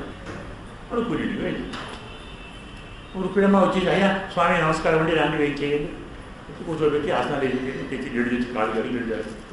ఏమిటమ్మా మీరు ఒక్కరే వచ్చాడు, ఒక్కరే కాలు కడుతున్నారు, స్వామి లేదా అంటే వీళ్ళ మనకు సంతోషం అవుతుంది. స్వామి లేనట్టుంది, నేను అడగొచ్చు. స్వామి ఉన్నారండి. ఉన్నారా? ఉంటే రాలేదు. ఏం చెప్పమంటారండి, 3 రోజులు అయితే తలకాయ నొప్పి వేసి పడుకున్నాడు. తలకాయ నొప్పి వేసిందా? అవునండి, స్వామికి అన్ని రకాల మందులు వాడుతున్నాం, తగ్గదు, లేవలేడు, తల గుడ్డ కట్టుకున్నాడు, అలా పడుకున్నాడు. నేను చెప్పాను పెద్దలు వచ్చారని, లేచి వస్తానన్నాడు. వద్దు స్వామి పడుకోండి, మీరు బాధపడుతున్నారు, నేను సవరిస్తానండి, నేను పోయి చెప్తానని చెప్పి బలవంతంగా ఆపి వచ్చాను. అయ్యో స్వామి తలకాయ చెప్పా, నేను వస్తాను కదా. అయ్యో మీకేం కదా, నేను వస్తాను బచ్చు, స్వామి చూడాలి కదా, వచ్చింది ఆయన కోసం. ముగ్గురు వచ్చారు, పడుకోను. అయ్యో స్వామి లేవకండి, పడుకొని తలకాయ పిలుస్తుంది, మీరు లేవకండి వేస్తారు. ఏమిటండి తలకాయ నొప్పి ఏమిటి? ఏమోనయ్యా మొన్న రోజులైంది ఇబ్బంది పెడుతున్నది, ఏమో వాళ్ళు ఎవరో మందులు తెచ్చారు, ఉప్పుని ఇచ్చారు, వాళ్ళందరూ ఇచ్చారు, ఏమేమో ఇచ్చారు, ఏం తగ్గటం లేదు. ఎన్నాళ్ళు అయింది? 3 రోజులు అయింది. ఏమేమి మందులు వాడారు? ఏమో చెప్పారు, డాక్టర్లు చెప్పారు, వచ్చారు, వైద్యులు వైద్యులు ఉంటారు కదా, ఇచ్చారు, వాతానుకుంటాం, శీతానుకుంటాం ఏమో ఉంటాయి కదా, తగ్గటం లేదు. ఎలాగండి మరి, ఏ మందు కావాలి? ఏమోనండి ఎవరిని అడగండి, ఊళ్ళో వెళ్ళి అడిగితే మరికొందరు వచ్చారు, ఇంకేదో మందులు ఇచ్చారు, ఇంకో తగ్గండి. 1 గంట 2 గంటలు 3 గంటలు వీళ్ళు వచ్చారు, తిరుగుతున్నారు, మందు ఒకటి దొరకడానికి తగ్గడం లేదు. స్వామి ఎందుకు కానీ కూడా ఆ మందు ఏదో మీరు చెప్పండి. అన్ని మందులు మీరే కదా, అందరికీ మందు మీరే, ఔషధం మీరే, వైద్యులు కదా, ఆ మందు ఏదో మీరు చెప్పండి, తీసుకొస్తాను. మాకెంత జ్ఞానం, మాకేం తెలుసు అలాగా. మరి చెప్పినాక ఏమనుకోవద్దు, అయ్యో అదేంటండి స్వామి, మీకు బాధపడితే మేము సహిస్తాము, చెప్పండి. ఇంకా కొద్దిగా పరమ భక్తులు ఉంటారే, వారి పాదధూళి ఒక చిటికెడు తెస్తే రాసుకుంటే పోతుంది. ఇంకేనా బయలుదేరి వెళ్ళిపోతున్నారయ్యా. చెప్పారు మందు చెప్పారు, తేడా అయిపోతున్నా. ఏం మందు చెప్పారండి? పాదధూళి. ఎవరిది? మీ భక్తులు కండి. నువ్వురు కదా, మీ భక్తులు కదా, మేమంటే మీ భక్తులమే కానీ ఒకయ్యా మా పాదధూళి మీకు ఇస్తే మాకైతే ఏమవుతుందండి? మీ బాధలు మీరు ధరించాలి, మా బాధలు మీకు మేము మీ నరకంలో పడా బాబోయ్ మీ బియ్యం సార్ చెప్పుకోండి. ద్వారకంతా తిరిగారు. ఒడిశా బాధలు ఏమంటే స్వామి ఎవరు నో అంటే నో నో నో. మా తల్లి ఆ పక్క ఊరు ఈ పక్క ఊరు ఆ పక్క మీద తిరిగి వచ్చి 2 రోజులకు వచ్చారు. ఏమైంది అని అనగా ఎవ్వరు ఇబ్బంది లేదండి, మీ పుణ్యం ఎలాగో చెప్పారు డిస్క్రిప్షన్, మెడికల్ సార్ అప్పుడు కూడా వేరే చెప్పండి పెట్టించాను. మరి అక్కడ మందు దొరకకుండా ఏం చేయాలి? కొంచెం ఈ పక్కకు యమునా నది ఉంది, దాని పక్కన బృందావనం ఉంది, అక్కడ గోపికలు ఉంటారు, వాళ్ళని అడగండి ఇస్తారు. అలాగా కోరుతారు. ముగ్గురు వచ్చారు. ఉద్ధవుడు, విదురుడు. ఉద్ధవుడు చూపించి కృష్ణుడులాగానే ఉంటాడు ఆకారాంతరం. కృష్ణుడు వచ్చాడని చూస్తే రాలేదు. ఉద్ధవుడు వచ్చాడు, విదురుడు వచ్చాడు, 4 స్వామి భక్తులే వచ్చారు అని అందరూ వెళ్ళి శాస్త్రాన్ని అనుకున్నాం. అయ్యా మా కృష్ణుడు బాగున్నాడా అంటే చూస్తున్నారు, మాట్లాడు చెప్పయ్యా బాగున్నారా అంటే బాగున్నారా అంటే బాగున్నా అంటే ఏమిటి చెప్పండి, ఏమైంది? మా కొంచెం ఓపిక ఎట్లా ఉన్నా, మా బాగున్నాడా మా కృష్ణుడు? అమ్మా బాగున్నాడంటే వారం రోజులు అయింది. ఏమైంది ఏమైంది? శిరోవేదన మహాస్వామిక మీరంతా ఏం చేస్తున్నారా ఉండి మరి? అదే ప్రయత్నం ఏమిటయ్యా స్వామి శిరోవేదన అంటే మందులు ఇవ్వాలి కదా. మందే కాదు స్వామి, మీ దగ్గరికి పొమ్మన్నాడు. మందు మా దగ్గర ఉందా? స్వామి చెప్పాడు. చెప్పండి. పాదధూళిన ఈ మాత్రానికి దూరం వచ్చారా? తీసుకపోండి. అరే రండిరా, మా కృష్ణానికి శిరోవేదనట, పాదధూళి కావాలి. యమునా తీర పుష్కరకు వచ్చి అందరూ కసాబుల తొక్కి బస్తాలు నించి వాడి పడిపోయారు. ఆ నింపిన బస్తాలతో ముగ్గురు ముడిగిపోయారు. అమ్మా ఇంకో దండం కొంచెం ఆగండి, ఇంతొద్దు, ఇంత చాలు, అది కాదు, పోయి మొదలు ఇవ్వండి, తప్పు అయింది లేదో నాకు చెప్పండి. ఇంత ఆవేశం ఏమిటి, ఇంత తొందర ఏమిటి? మీ పాదధూళి ఆయనకిస్తే మీరేమవుతారు? నాశనం అవుతామయ్యా, చచ్చిపోతాం, పాడైపోతామయ్యా. మేము పోతే ఆయన కాపాడతారు కదా. ఆయన పోతే ఎవరు కాపాడతారు? మేము పోతే ఆయన ఉన్నారు కాపాడడానికి, మరి ఆయన పోతే వాడు కాపాడాలి. అవునండి పోండి, పోయారు లేదా? పోతున్నాయి పరిగెత్తుకొని వచ్చారు. నారదా ఇచ్చారా? ఏమి ఇచ్చారు? బస్తాలు ఇచ్చారు. కొంచెం తీసుకురా. మరి మీకు వచ్చిన సందేహం వాళ్ళకి రాలేదా? అయ్యో స్వామి వచ్చింది స్వామి, మీరు అడిగారా? అయ్యో అడిగామండి. ఏమన్నారు నారదా? మీరు నాశనం అవుతే ఆయన కాపాడుతాడు, ఆయనైతే ఎవరు కాపాడుతారు అన్నారు. మరి ఎవరు జ్ఞానులు నారదా? మీరా వాళ్ళ? అంటే అనుకోని వచ్చారు కదా, అడుగుదామని అడిగేది. మరి జ్ఞానులా వాళ్ళు జ్ఞానులా? నేను ఎవరిని బాగా చూడాలి, మిమ్మల్ని అంటున్నా? మాకాయుష్యం మాకారోగ్యం అనేవాడు నా భక్తులు కాదు. పరమాత్మ బాగుండాలి, ఆయన చల్లగా ఉండాలి. ఆయన చల్లగా అవడం అందరం చల్లగా ఉంటాం. మనకు ఆపద వస్తే ఆయన కాపాడతాడు. ఆయనకు ఆపద వస్తే ఆయనకు ఆపద వస్తుందా అని తర్వాత విషయం. వస్తే మన ప్రాణాలు ఇద్దాం. వస్తుందా రాదా అనేది ప్రశ్న కాదు, అది ప్రేమలోని పారవశ్యం. ఈనాటి పాసురం పరిపూర్ణంగా భక్తి పారవశ్యం. మనలో ఎంత భక్తి ఉంటే అంత ఆర్ద్రంగా స్వామిని మనం అనుభవించే పాసురం. పరమాత్మ పాదముల యొక్క ఎర్రతనాన్ని చూచిన గోపికలు అయ్యో అయ్యో అయ్యో ఎంత ద్రోహం చేశాం మా స్వామికి, మా స్వార్థం కోరి మా స్వామి నడిచి వస్తున్నాడు, నరక సౌందర్యం చూడాలనే ఆశతోటి వ్యామోహంతో పరమాత్మ పాదాలు కందిపోయేలా చేశాను. రాక్షసుల్లాగా ప్రవర్తించాను. బలిచక్రవర్తి కంటే హీనంగా ప్రవర్తించాను. ఇంద్రుని కంటే ఘోరంగా ప్రవర్తించాను. రాక్షసుల కంటే ఘోరంగా ప్రవర్తించాను.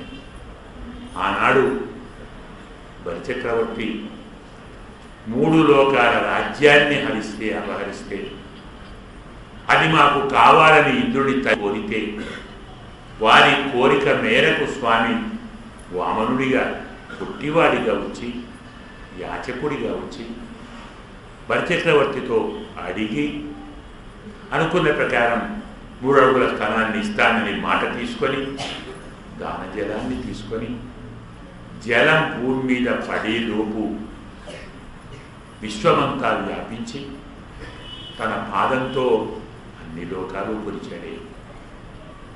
అతి సుకుమారమైన ఆనాడు ఎన్ని కొండలను తాకినదో, ఎన్ని గుట్టలను తాకినదో, ఎన్ని రాళ్లను తాకినదో, ఎన్ని ముళ్లను తాకినదో, ఎన్ని గాజు పెంకులు పుచ్చుకున్నాయో, ఎన్ని మొడలు పుచ్చుకున్నాయో, ఎన్ని వృక్షాగ్రాలు పుచ్చుకున్నాయో, ఎంత గాయమైందో ఒక్కడైనా అడిగాడా? అసలు ఎవరు అడిగారని నువ్వు పాదాన్ని తాకించావు మాంగళ్యా?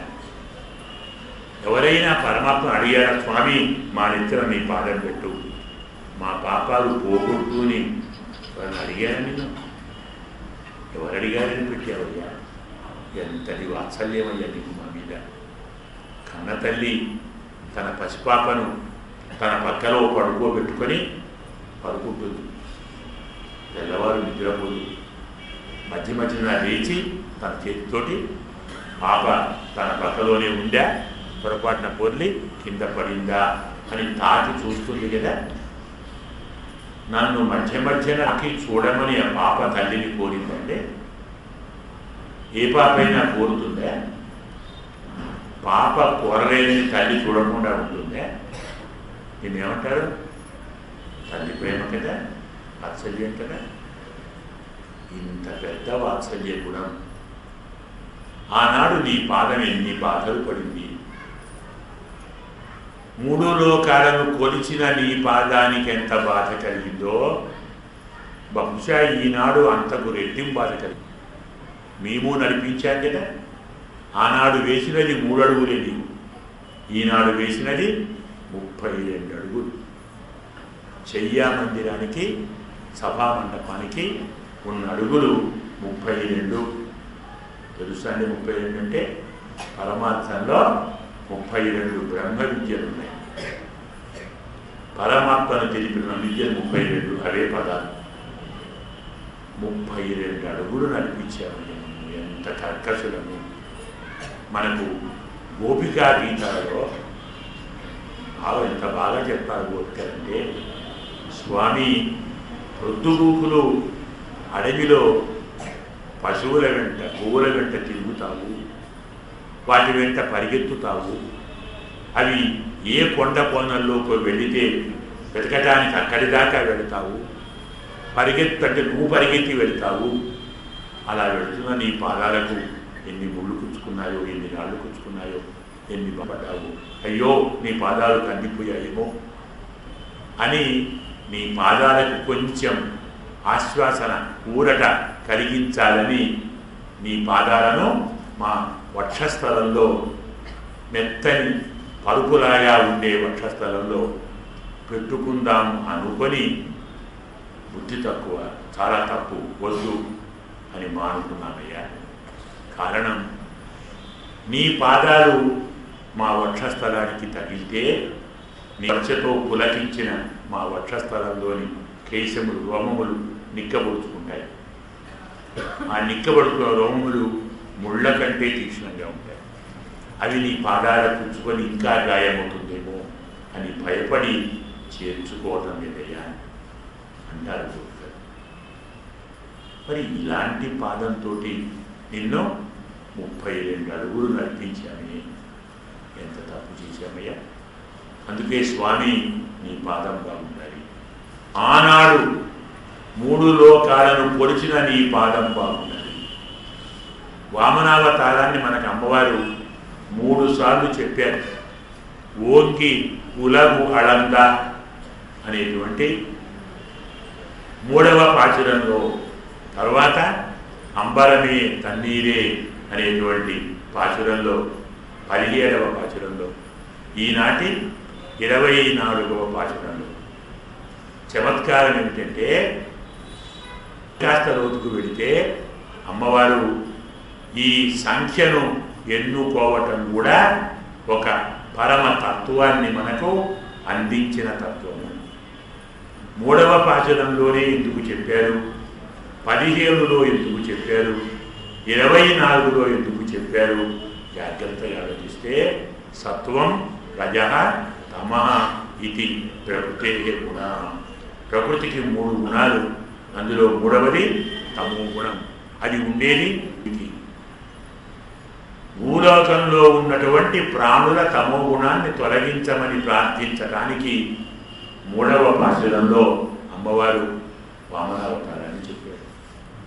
ఇక 17వ తత్వం 5 జ్ఞానేంద్రియాలు, 5 కర్మేంద్రియాలు, పంచభూతములు, మనస్సు, బుద్ధి. 17వది బుద్ధి. ఈ బుద్ధికి ఉన్న సకల దోషాలను తొలగించమని చెప్పటానికి 17వ వదంలో మనకు స్వామి యొక్క వివరాలు చెప్పారు. ఇక 24వ తత్వం మన భాషలో కాలతత్వం అంటాం. కాలం కూడా మనకు ఆయా స్వభావం రీతిలో, ఆయా సమయాలలో మన గుణాలను మారుస్తుంది కదా.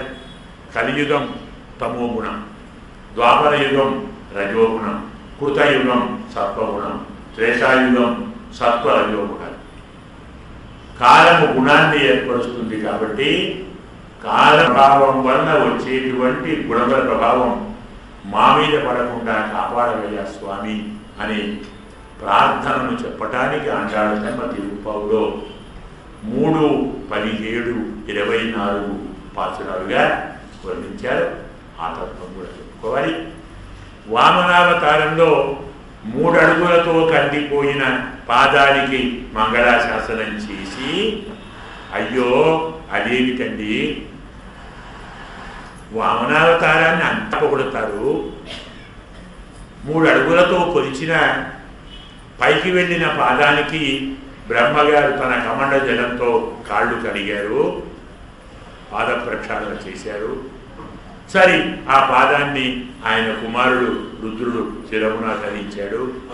తరువాత ఇంద్రాది దేవతలు ఆ పాదతీర్థాన్ని తన స్వర్గంలోకి తెచ్చుకున్నారు. తరువాత మనందరము భూలోకంలో ఆ గంగను దింపుకున్నాం. ఇంత వైభవం వామనావతారానికి. దానికంతగా పెద్దగా బాధపడవలసిన అవసరం ఉంది. అంతకంటే బాగా బాధపడేది సెన్ను అంగు తెన్ని లంకై చెప్తాయి. లంకకు వెళ్ళాడయ్యా. అమ్మ ఎక్కడి నుంచి వెళ్ళాడు? భరద్వాజాశ్రమం నుంచి మొదలు పెడితే లంక దాకా నడిచి వెళ్ళాడు కదా స్వామి. ఎన్ని అడుగులండి? పౌనావతారం 3 అడుగులే కదా. రామావతారంలో ఎన్ని 100 అడుగులు, ఎన్ని 1000 అడుగులు, ఎన్ని లక్షల అడుగులు. పోనీ ఆ నడకేదో కాస్త కాళ్లకు చెప్పులు వేసుకొని పోదామంటే ఓ భక్తుడు ఆ ప్రాప్తం లేకుండా చేశాడు. మనమంతా భక్తులని స్వామి చెప్పేమండి. భక్తుడండి. భక్తుడు ఏం చేశాడు? అయ్యా అవి నాకు ఇవ్వమన్నాడు. చమత్కారంగా పూర్వాచార్యులు రామాయణం అనుభవిస్తే ఎంత ఆనందం అండి. అవశ్యం రావాలి. ఒక మహానుభావుడు లక్ష్మణస్వామి స్వామి అమ్మ నువ్వు ఇద్దరే ఉంటే నేను మీకు అన్ని సేవలు చేయాలని కోరుతున్నాను అన్నాడు. ఇద్దరు ఎప్పుడు ఉండాలి? ఇద్దరు ఉంటారా? ఇద్దరే ఉండాలన్న వల్ల పోదాం ప్రధాని ముగ్గురు తీసుకొని వాడికి పోయాడు. లక్ష్మణస్వామి కోరిక రాజ్యం లేకుండా చేసింది. భరతస్వామి కోరిక చెప్పులు లేకుండా చేసింది. జటాయు యొక్క కోరిక సీత లేకుండా చేసింది. మరీ బుద్ధిమంతుడండి రాముడు, మహాబుద్ధిమంతుడైన కాదు. జటాయు ఏమన్నాడు? స్వామి స్వామి నువ్వు ఇక్కడే ఉండు, నాకు దగ్గరలో ఆశ్రమం కట్టుకో. ఎందుకురా అంటే సీతకి ఏమైనా ఆపద వస్తే కాపాడుతా. నువ్వు కాపాడనేట్లా నీళ్ళేనా, నువ్వు ఎక్కడికైనా పోతే. నీ పోతే మా తమ్ముడు ఏడారా, వాడు కూడా పోతే. సీతాంచ తాత రక్షిష్యే త్వయియాతే సలక్ష్మి అంటే నీవు వెళ్ళాలి, నీ తమ్ముడు వెళ్ళాలి, అప్పుడు సీతకి ఆపద రావాలి, అప్పుడు నేను కాపాడుతాను. కోరుకున్నాడు, కోరిక తీరుద్దాం. నర ప్రత్యుపకారార్థి విపత్తి మనిషి అంటే ఎంత బాగా చెప్తారు స్వామి. అంటే అనుభవిస్తే ఆనందం కలుగుతుంది. అందులో ప్రత్యేకించి సంస్కృతం నేర్చుకోవాలి. ఒక్కొక్క పదం ఇంత అమృతాన్ని కురిపిస్తుంది. చాలామంది ఆ అమృతాన్ని అలేకపోతున్నారు. నర ప్రత్యుపకారార్థి మనం ఎదుటి వారి వల్ల ఉపకారాన్ని పొంది మళ్ళీ వారికి మనం ప్రత్యుపకారం చేయాలి అనుకోవడం తప్పులేదు కదా. ఓ పెద్ద ఆపద వచ్చింది అనుకోండి, మనకి ఇల్లు పోయింది, వాకిలి పోయింది, ధనం పోయింది, సంపద పోయింది, కష్టాలు వచ్చాయి, అడవికి పోయాడు. అలాంటి వాడికి ఎవడో సాయం చేశాడు, ఓ చిన్న గుడి చేసి ఇచ్చాడు, ఇంత అన్నం పెట్టాడు, బాగుంది. వాడు ఏం చేయాలి? థ్యాంక్స్, బాగుంది. నీ రుణం తీర్చుకోలేను, ఇంకా బాగుంది. ఎన్ని జన్మలు ఇచ్చినా ఈ రుణం తెచ్చలేను, సంతోషం. తర్వాత మాట ఏంటి? ఎప్పుడైనా నీకు కూడా ఇలాంటి ఆపదే వస్తే నేను చేస్తాను అంటే ఏమర్థం అండి? వీడికి సాయం చేసిన పుణ్యానికి వాడు ఇల్లు లేకుండా, వాకి లేకుండా, డబ్బు లేకుండా, సంసారం లేకుండా అడవి పారి వచ్చి కాపాడతారు. ఇలాగే కొడతారండి లోకంలో. ఇంత దుర్మార్గులం మనం.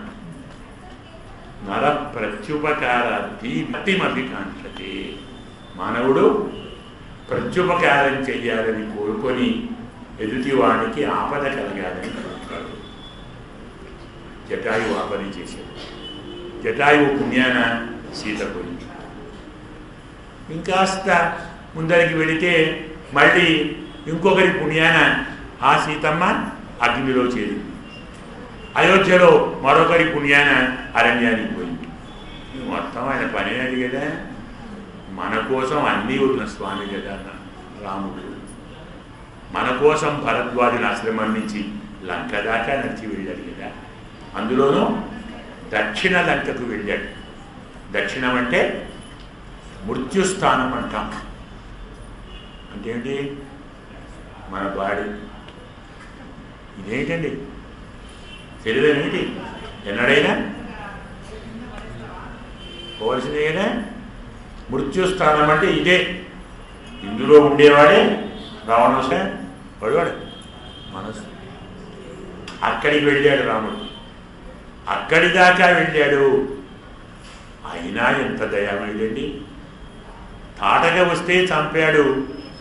సుబాహుడు మారీచుడు వస్తే మారీచుడిని వదిలి సుబాహుడిని చంపాడు. సూర్పడక వస్తే మూజోలు కోసి పంపాడు, బతికించి. 14,014 మంది వస్తే వారిని చంపాడు. వారి వెంట ఉండే ఏమంటారు? పార్ష్ని గ్రాహకులు అంటారు. 4 వదిలిపెట్టాడు. మనకు ఉంచాడు లంకకు. లంకకు పోయిన తర్వాత కూడా రావణాసురుడు మొట్టమొదటి యుద్ధానికి వస్తే రథాన్ని, గుర్రాలను, సారథిని, కవచాలను, ధనువును, బాణాన్ని, ఆయుధాలను అన్నీ పోగొట్టి పో రేపు రాము అన్నాడు. ఎందుకు? ఆయనకి చంపేసి ఇంకో బాగా చవడవాడు. రేపు రా. మళ్ళీ 27 రోజులు చేయవలసి వచ్చింది. అప్పుడే చస్తే ఈ బాధ లేదు. అన్నీ ఇలా చేస్తారు రాము. ప్రతి పని బాకీ. మన తిరుపతి నేను చెప్పారు కదా, రామాయణ కావాలి కానీ కుసగా వద్దని చెప్పారు. మన తిరుపతి ఎప్పుడు బాకీ, ఎప్పుడు పూర్తి కాదు. ఏం చేస్తాం మనం? నిన్నటి ఇవాళ, ఇవాళ రేపు, రేపటి చేద్దండి. ఏం చెప్పుకున్నా 13 కదా, 14 తిరుక్కోవడం కానీ ఇబ్బంది ఏం లేదు మనకు. కాబట్టి అసలు కష్టపడ్డవాడు రాముడు. అతని పాదాలకు మంగళం పడండి, వేరే వాళ్ళ పాదాలకు మంగళం ఎందుకండి? ఆయనకు మంగళం పడండి. అంటే రాముడు కూడా అంతగా విచారించవనంత అవసరం ఏం లేదు. అరణ్యంలో అడుగడుగున ఋషులు స్వాగతం చెప్పారు, పాద ప్రక్షాళన చేశారు, ఆతిథ్యం ఇచ్చారు, మర్యాద చేశారు, కానుకనిచ్చారు, పూలతో పూజ చేశారు, పండ్లు పెట్టారు. నడిచాడని పేరే తప్ప ప్రతి నడకలో విశ్రాంతి ఉంది, ప్రతి విశ్రాంతిలో సన్మానం ఉంది, ప్రతి సన్మానంలో ఆశ్వాసనం ఉంది, తృప్తి ఉంది. సముద్రుడు ఎదుర్కొన్నాడు, గరుడు వచ్చాడు, అగ్నిహోత్రుడు వచ్చాడు, బ్రహ్మస్తోత్రం చేశాడు, రుద్రుడు స్తోత్రం చేశాడు, కన్నగాడు దశరథుడు వచ్చాడు. అడుగడుగున సమ్మానమే. ఆయనకేమైందండి? ఇంతకేమంటారా? అయ్యో ఏం చెప్పాలండి, మన కృష్ణుడు ఉన్నాడే మరీ పసిపాపండి. 3 నెలల పిల్లవాడు. 3వ నెల కృష్ణ పరమాత్మ బోర్ల పడ్డాడు అంటాం కదా. బోర్ల పడితే బొబ్బట్లు, అడుగులు వేస్తే అరిసెలు ఏవో చేస్తాం కదా. మరి కృష్ణయ్య పడ్డాడు కాబట్టి పెద్ద తదియారాధన చేయాలి. అదృష్టం బాగుండి ఆ రోజు తిరునక్షత్రమైంది. అంటే ఆయన పుట్టిన నక్షత్రం నాడే గొడవపడ్డాడు. ఏ నక్షత్రం తెలుసు కదా? రోహిణి. రోహిణి నక్షత్రం నాడు గొడవపడ్డాడు. నేను చెప్పాను, జ్ఞాపకం అనుకుంటాను. మనము న్యాయంగా ఉత్సవం చేసుకోవలసినది నక్షత్రములే. తిరునక్షత్రము. జన్మదినం కాదు, దినం సంప్రదాయం కాదు, అది వాడ సంప్రదాయం. Father's day, mother's day, teachers day, ఇంకేముండే అంటారు అంటే అర్థం చెప్పండి.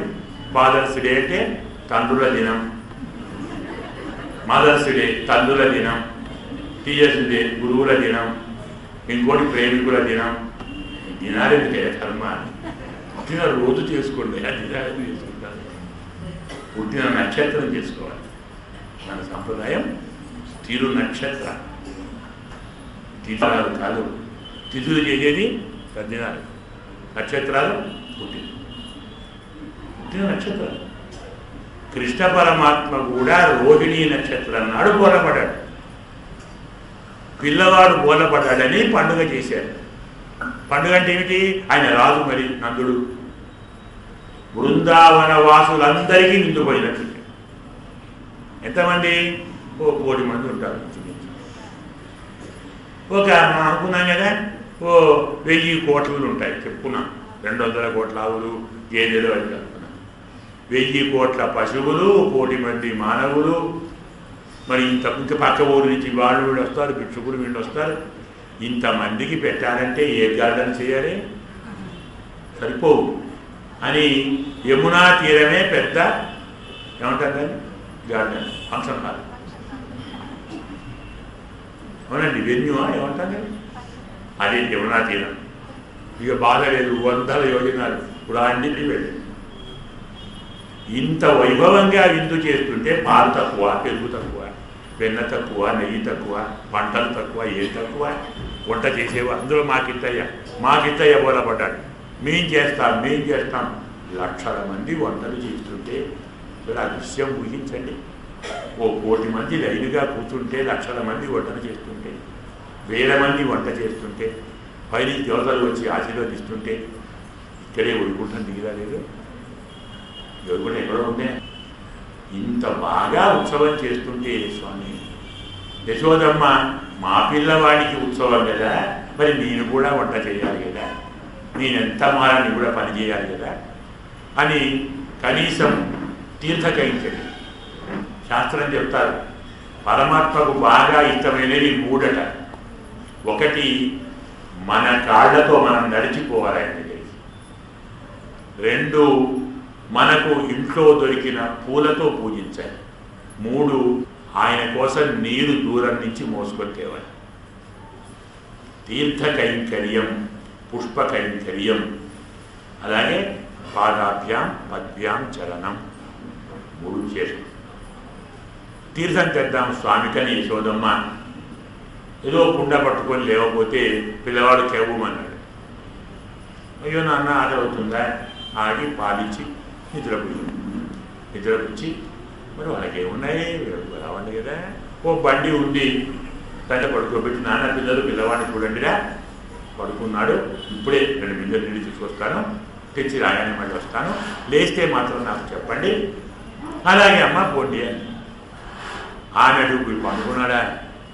ఆమెడు పోగానే మళ్ళకేమన్నాడు, లేచాడండి. నిద్రపోయి లేచి పిల్లలు ఏం చేస్తారు? ఒళ్ళు ఇచ్చుకుంటారు కదా, అబ్బా చేతులు ఇలా పైకి అన్నాడు, 2 కాళ్ళు పైకి అన్నాడు. అమాంతో 1 కాలు పైన బండి కాదు పైకి పడి కింద పడి ఇరిగిపోయాడు. ఇంత పెద్ద బండి పడి ఇరిగే వరకల్లా పరిగెత్తుకొని వచ్చారు అందరు. ఏమైంది? ఇంత పెద్ద బండి ఎలా ఇరిగింది?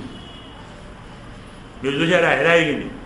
అయ్యా పిల్లవాడే కారు పైకింద తన్నాడండి, బుద్ధిందయ్యా, 3 నెలల వాడు తంటి బండి పడుతుందా?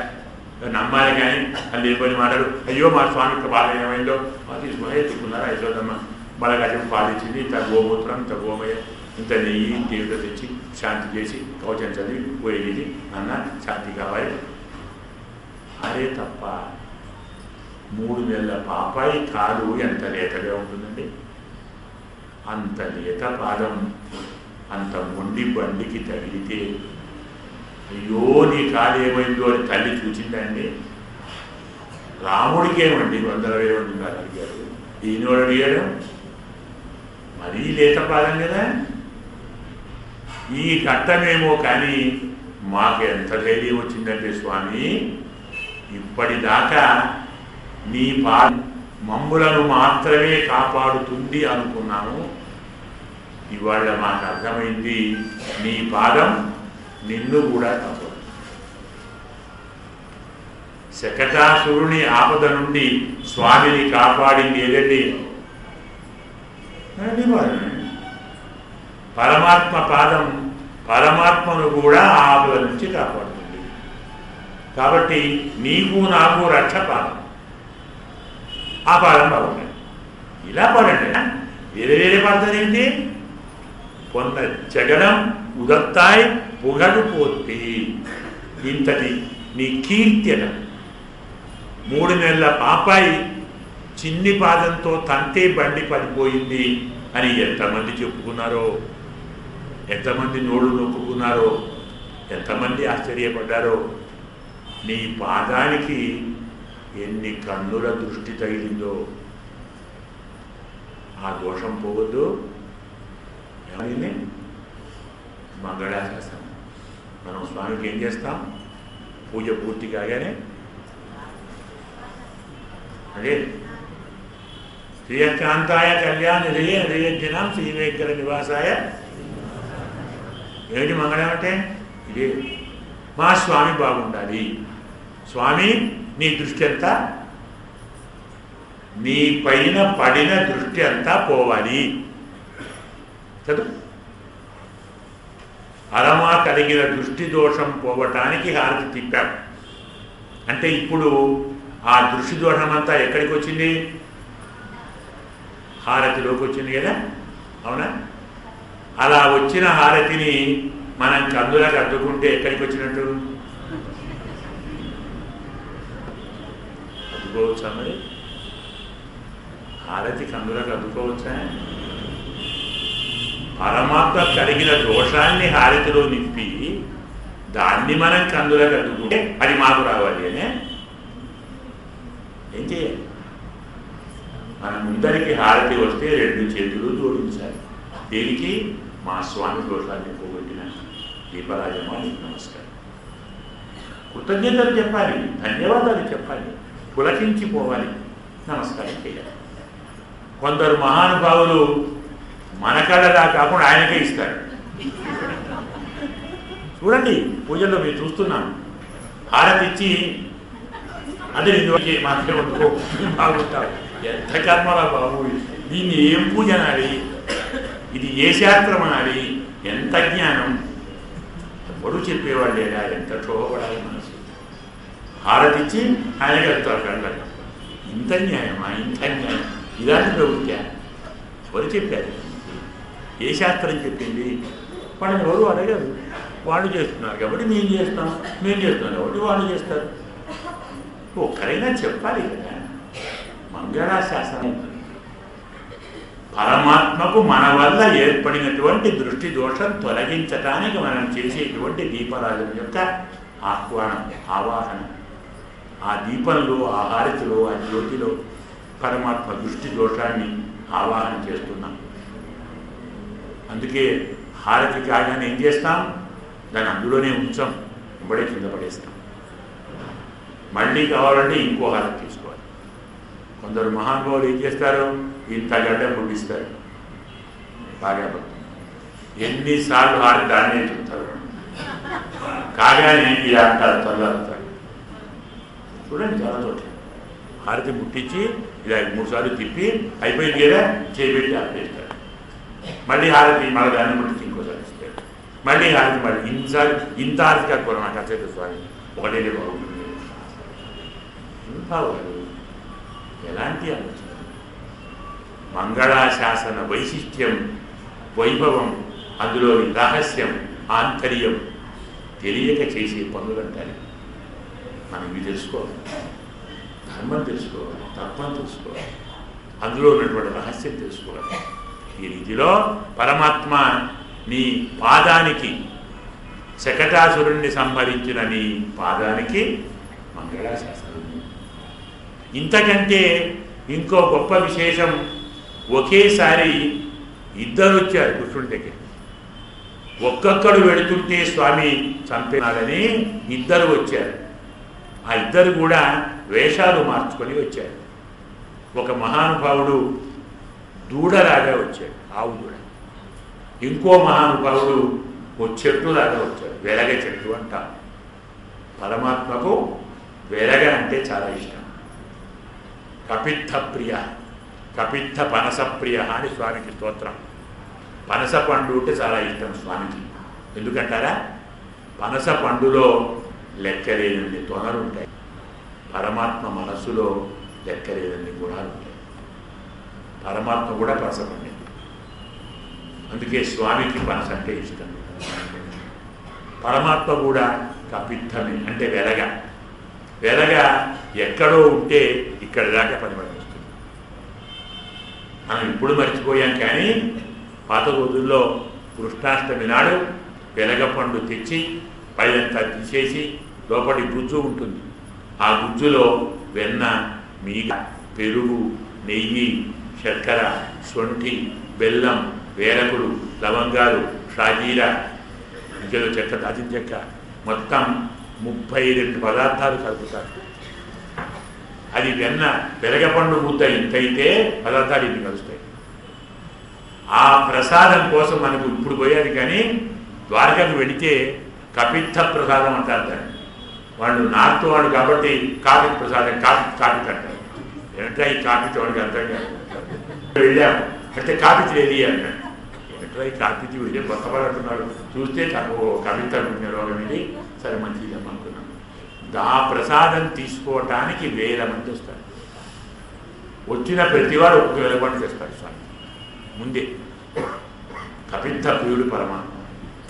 అందుకే కపిత్త వృక్షంగా ఒక రాజుడు వచ్చాడు, దూడగా ఒకడు వచ్చాడు.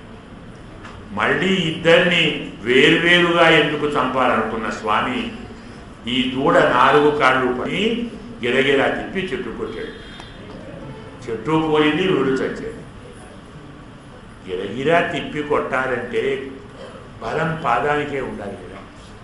ఒక పాదం ముందరికని ఒక పాదం వెనక్కు పెట్టి ముందరికి బాగా మోపి గిరగిరా తిప్పి కొట్టావు స్వామి.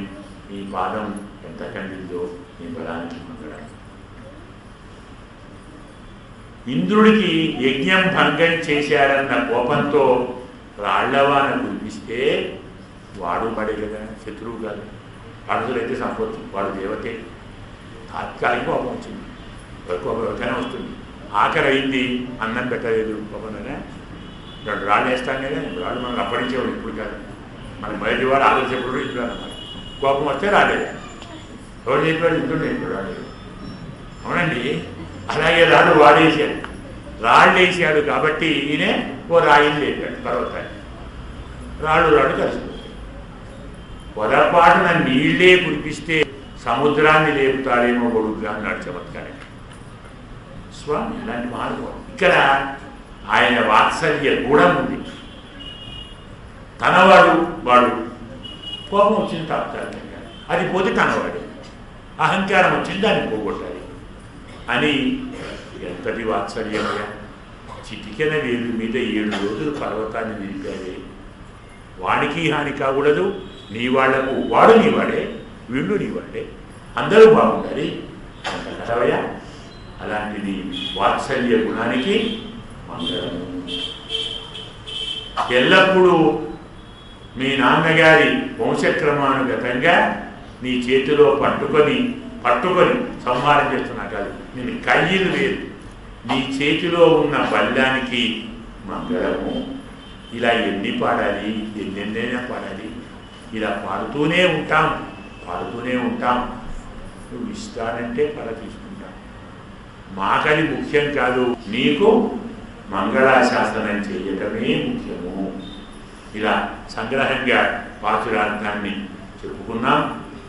పరమార్థాన్ని మళ్ళీ రేపు చెప్పుకుందాం. రేపు ఇంకా పరమాత్మ దొరుకుతుంది. పరమాత్మ యొక్క అవతార రహస్యం అనేది రేపు ఇంకా అద్భుతంగా ఉంటుంది. ఎంత శ్రద్ధగా, ఎంత పరవశంగా, ఎంత ఆనందంగా, ఎంత సూక్ష్మంగా దీన్ని వింటే అంత మనం పరమాత్మ కళ్యాణ గుణ అనుసంధానంలో మునిగిపోతాం. పరమాత్మ కృపకు పాత్రులవుతాం. ఇప్పుడు పాసురాన్ని అనుసంధానం చేద్దాం.